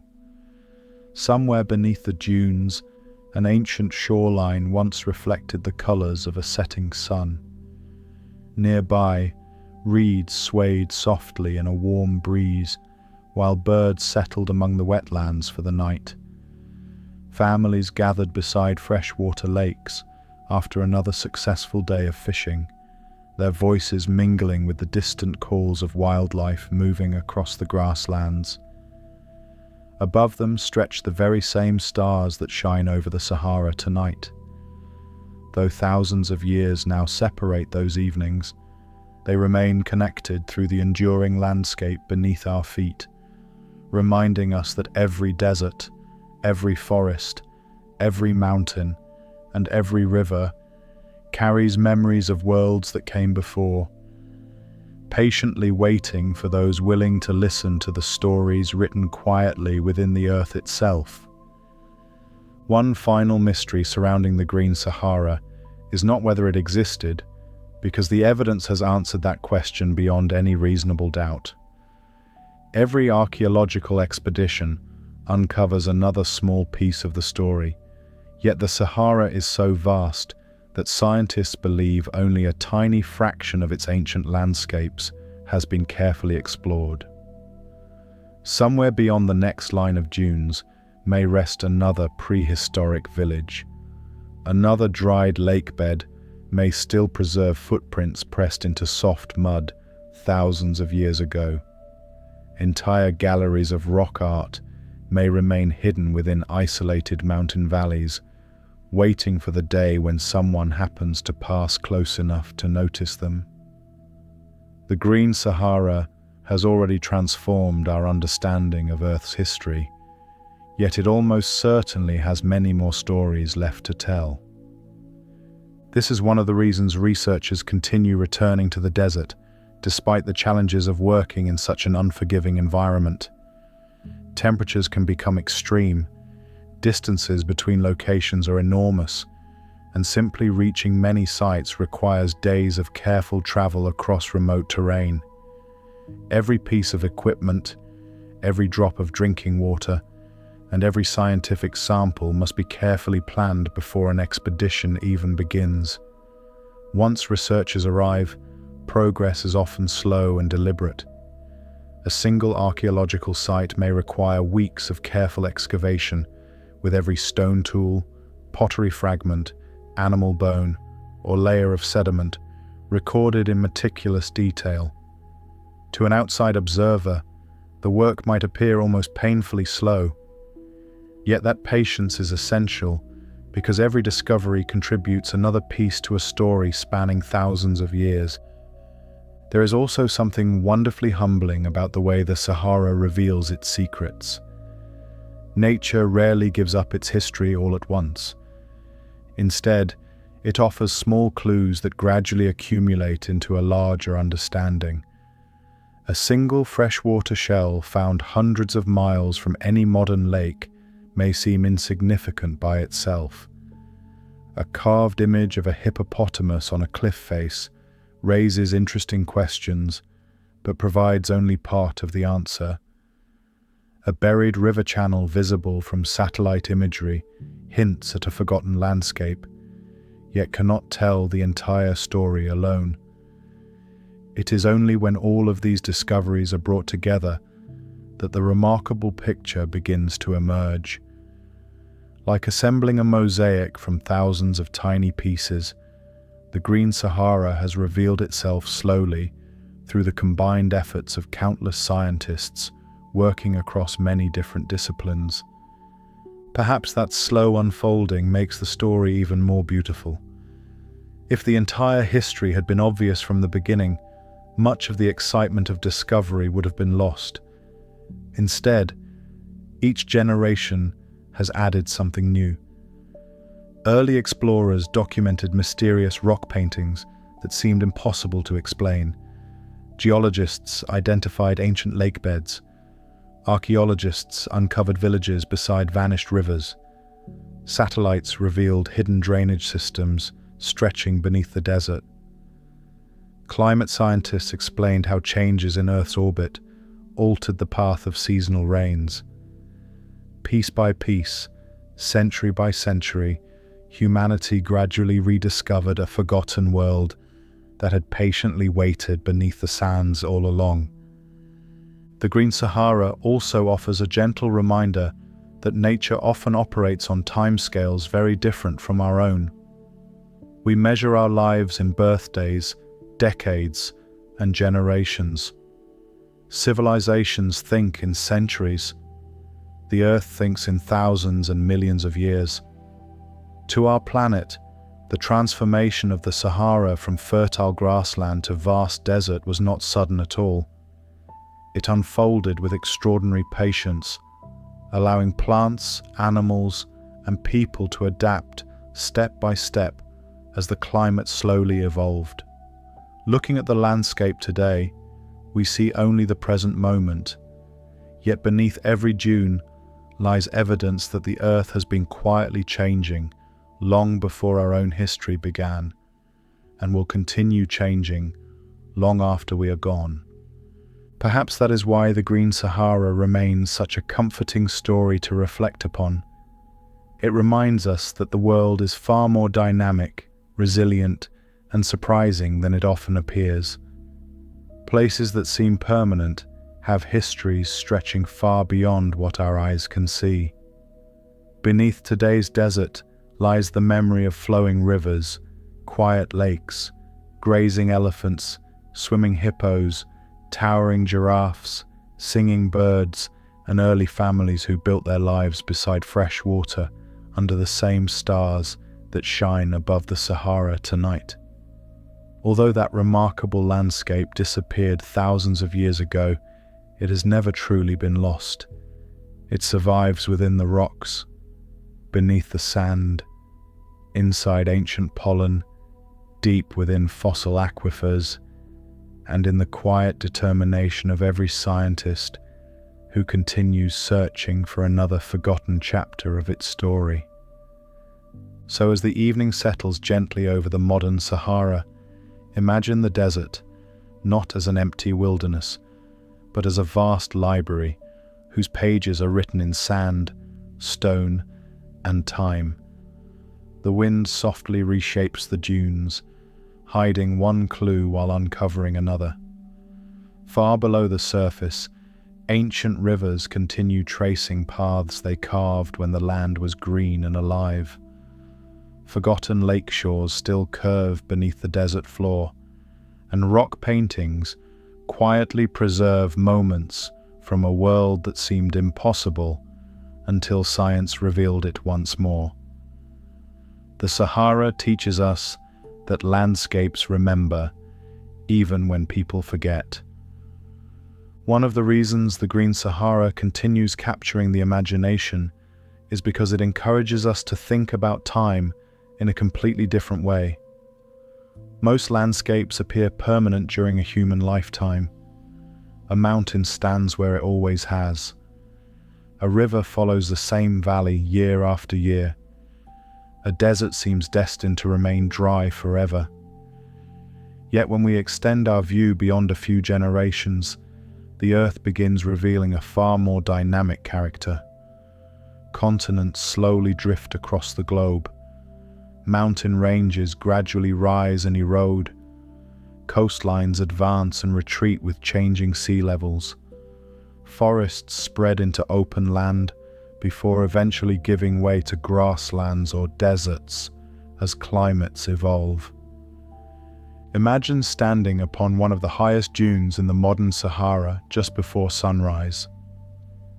The first light spreads gently across the desert, revealing wave after wave of softly sculpted sand reaching toward every horizon.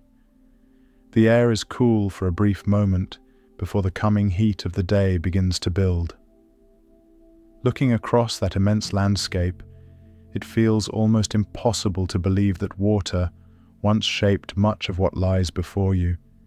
Yet hidden beneath those dunes are ancient valleys carved by flowing rivers. Beneath the broad plains rest the muddy bottoms of lakes that reflected the morning sky thousands of years ago. This hidden geography continues influencing the modern desert in subtle ways. Ancient river valleys often guide the movement of underground water deep beneath the surface. Low-lying basins created long ago by flowing rivers still collect the occasional rainfall that reaches the Sahara today. Some modern oases owe their existence to geological structures first shaped when the landscape was much wetter. In this sense, the Green Sahara has never completely disappeared. Its rivers no longer flow across the surface, but their ancient pathways continue influencing the desert in quiet ways that most travelers never notice. The past remains woven into the present, even after thousands of years of dramatic environmental change. One particularly fascinating aspect of the Sahara is the remarkable diversity found within the desert itself. Although it is often described simply as one enormous desert, it is actually composed of many different landscapes. Towering seas of sand known as ergs occupy some regions, while other areas consist primarily of rocky plateaus called hamadas. Elsewhere, broad gravel plains stretch for hundreds of miles, with scarcely a dune in sight. Ancient volcanic mountains rise unexpectedly from the surrounding desert, creating islands of higher elevation where unique plants and animals sometimes survive. Dry valleys known as wadis winged across the landscape, carrying water only during the rare occasions when heavy rains arrive. The mountains scattered throughout the Sahara preserve some of the clearest memories of that greener world. Because many rock art galleries were created within sheltered cliffs and caves, they have survived thousands of years despite the changing climate around them.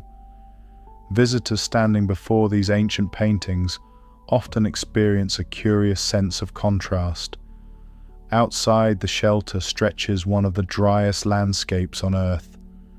Inside, artists from long ago carefully recorded scenes of swimming people, grazing cattle, elephants, giraffes, and abundant wildlife. Few archaeological discoveries create such an immediate connection between past and present. Even the colors preserved within some of these paintings continue astonishing researchers. Natural pigments made from minerals, charcoal, and other materials have survived remarkably well in certain protected locations. Deep reds, warm browns, soft yellows, and black outlines still reveal surprising details despite the passage of thousands of years. Careful study of artistic styles has shown that different communities produce these works across many centuries, providing another valuable record of how life gradually changed as the Sahara slowly became drier. Early paintings often emphasize wildlife associated with wetter environments, while later artwork increasingly features domesticated cattle and eventually camels after the desert had become much more arid. Without intending to do so, generations of artists documented one of the greatest environmental transformations in African history. The Green Sahara also reminds us that climate has always influenced the movement of both animals and people. Wildlife naturally followed the expanding grasslands during the humid period, spreading into regions where fresh water and abundant vegetation made survival possible. As the rains gradually weakened, those same animals slowly retreated toward more favorable habitats. Human communities displayed similar flexibility. They adjusted their seasonal movements, relocated settlements, adopted new ways of obtaining food, and eventually established stronger connections with dependable rivers such as the Nile. These responses were not signs of failure. They reflected one of humanity's greatest strengths, the ability to observe changing conditions and adapt with remarkable creativity to new environments. Looking across the Sahara today, it is tempting to think of the desert as a place separated from the rest of the world. Yet its history demonstrates exactly the opposite. During the Green Sahara, rivers linked distant regions together. Migrating birds connected Africa with Europe. Ancient people exchanged ideas, tools, and livestock across wide stretches of the landscape. Today, winds carry Saharan dust across the Atlantic Ocean, nourishing the Amazon rainforest thousands of miles away. The Sahara has always been connected to larger natural systems, even when those connections are invisible to the casual observer. It is not an isolated wilderness, but an active participant in Earth's global climate, ecosystems, and long environmental history. Perhaps this is the greatest lesson the Green Sahara offers. Every landscape, no matter how familiar it may seem, has a deeper story waiting beneath the surface. The dunes we admire today once overlooked freshwater lakes. The rocky hills, standing silently against the horizon, once echoed with birdsong and the footsteps of elephants. Dry valleys carved into the desert floor once carried rivers that sustained thriving communities. By learning to see beyond the present moment, we begin appreciating the extraordinary history written into the earth itself. The Green Sahara invites us to slow down, look carefully, and remember that even the most unchanging places are often the result of countless changes unfolding patiently across the vast and beautiful history of our remarkable planet. One of the most beautiful aspects of the Green Sahara is that it changes the way we think about the word desert. Today, when we hear that word, we often picture endless waves of golden sand stretching beneath a cloudless sky.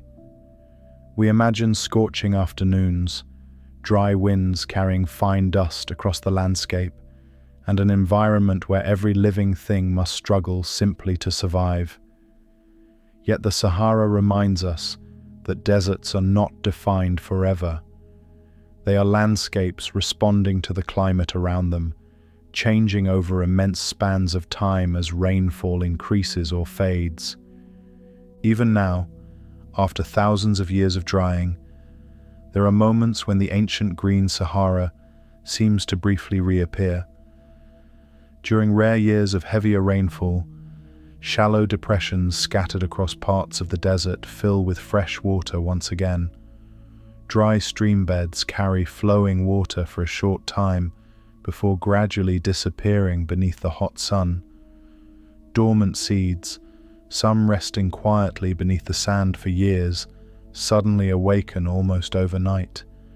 Within days, patches of green begin spreading across the desert floor. Tiny flowers bloom in surprising bursts of color, insects emerge in remarkable numbers, and birds quickly arrive to take advantage of the brief abundance. For a short while, the desert offers a small reminder of the fertile landscape it once was. Although these modern blooms are temporary and far more limited than the ancient Green Sahara, they reveal that the desert still remembers how to respond whenever water returns. Travelers fortunate enough to witness these rare transformations often describe the experience with genuine amazement. Places that appeared completely lifeless only a week earlier suddenly become alive with movement. Delicate grasses sway gently in the breeze, butterflies drift between wildflowers, and birds gather around temporary pools, reflecting the wide African sky. The change is so dramatic that it almost seems magical, yet it follows the same natural principles that transformed North Africa thousands of years ago. Water remains the great architect of the landscape. Wherever it appears, life follows with astonishing speed and resilience. Scientists are especially interested in these temporary blooms because they offer living laboratories for understanding how the ancient Green Sahara may have functioned. Researchers carefully observe how quickly plants emerge after rainfall, how insects and birds respond, and how the soil retains or loses moisture over time. Every temporary pool and every patch of fresh vegetation provides another opportunity to study the remarkable resilience of desert ecosystems. These modern events are only brief echoes of the African humid period, yet they help researchers better understand the processes that once supported rivers, lakes, and thriving grasslands across much of North Africa. Another fascinating reminder of the Sahara's greener past can be found in its isolated mountain ranges. Rising high above the surrounding desert, these mountains often receive slightly more rainfall than the lower plains. Because temperatures are also somewhat cooler at higher elevations, small pockets of vegetation continue surviving there even today. Certain plant species found within these mountain refuges are thought to be descendants of vegetation that was once far more widespread during the Green Sahara. These isolated communities of plants act almost like living museums, preserving fragments of ecosystems that covered much larger areas thousands of years ago. Walking through one of these highland valleys offers a glimpse of how dramatically different the surrounding desert may once have appeared. The animals living in these mountainous regions tell a similar story. Small mammals, reptiles, insects, and birds often survive there because the conditions remain slightly more favorable than on the surrounding desert floor. Springs emerging from underground aquifers provide dependable water in places where the lowlands remain dry for years at a time. These isolated habitats demonstrate that even within one of Earth's harshest environments, life continues finding ways to persist. They also remind us that the transition from Green Sahara to modern desert was not perfectly uniform. Small refuges remained where plants and animals could survive long after the broader landscape had become much drier. Perhaps the most inspiring lesson offered by the Green Sahara is the extraordinary resilience of both nature and humanity. Plants expanded across the landscape when rainfall increased, then adapted or retreated as conditions gradually changed. Animals altered migration routes, following fresh grazing lands and dependable water wherever they could be found. Human communities observed the changing environment with remarkable patience, adjusting their settlements, developing new skills, and eventually helping shape civilizations that would influence history for thousands of years. Rather than resisting every change, they learned to move with the rhythms of the natural world, adapting one careful generation at a time. As we reflect upon this forgotten chapter of Earth's history, it becomes clear that the Green Sahara is far more than an ancient curiosity. It is a reminder that our planet is wonderfully alive, constantly responding to subtle forces operating over immense spans of time. Beneath every landscape lies another story, and beneath every story lies another landscape that existed long before the one we know today. The rivers may have disappeared, the lakes may have dried, and the grasslands may now rest beneath towering dunes. But the memory of that fertile world remains written into the rocks, preserved within the sand, and carried forward through every remarkable discovery that continues revealing the hidden history of the Green Sahara. One final perspective makes the story of the Green Sahara even more extraordinary. Nearly every landscape on Earth has experienced periods of change, but few transformations are as dramatic or as complete as the one that occurred across North Africa. If someone who lived during the height of the African humid period could somehow step forward through time and stand upon the same piece of ground today, they might believe they had arrived on another planet. The rivers that once flowed past their village would be gone. The lakes where they caught fish would have vanished beneath hundreds of feet of wind-blown sand.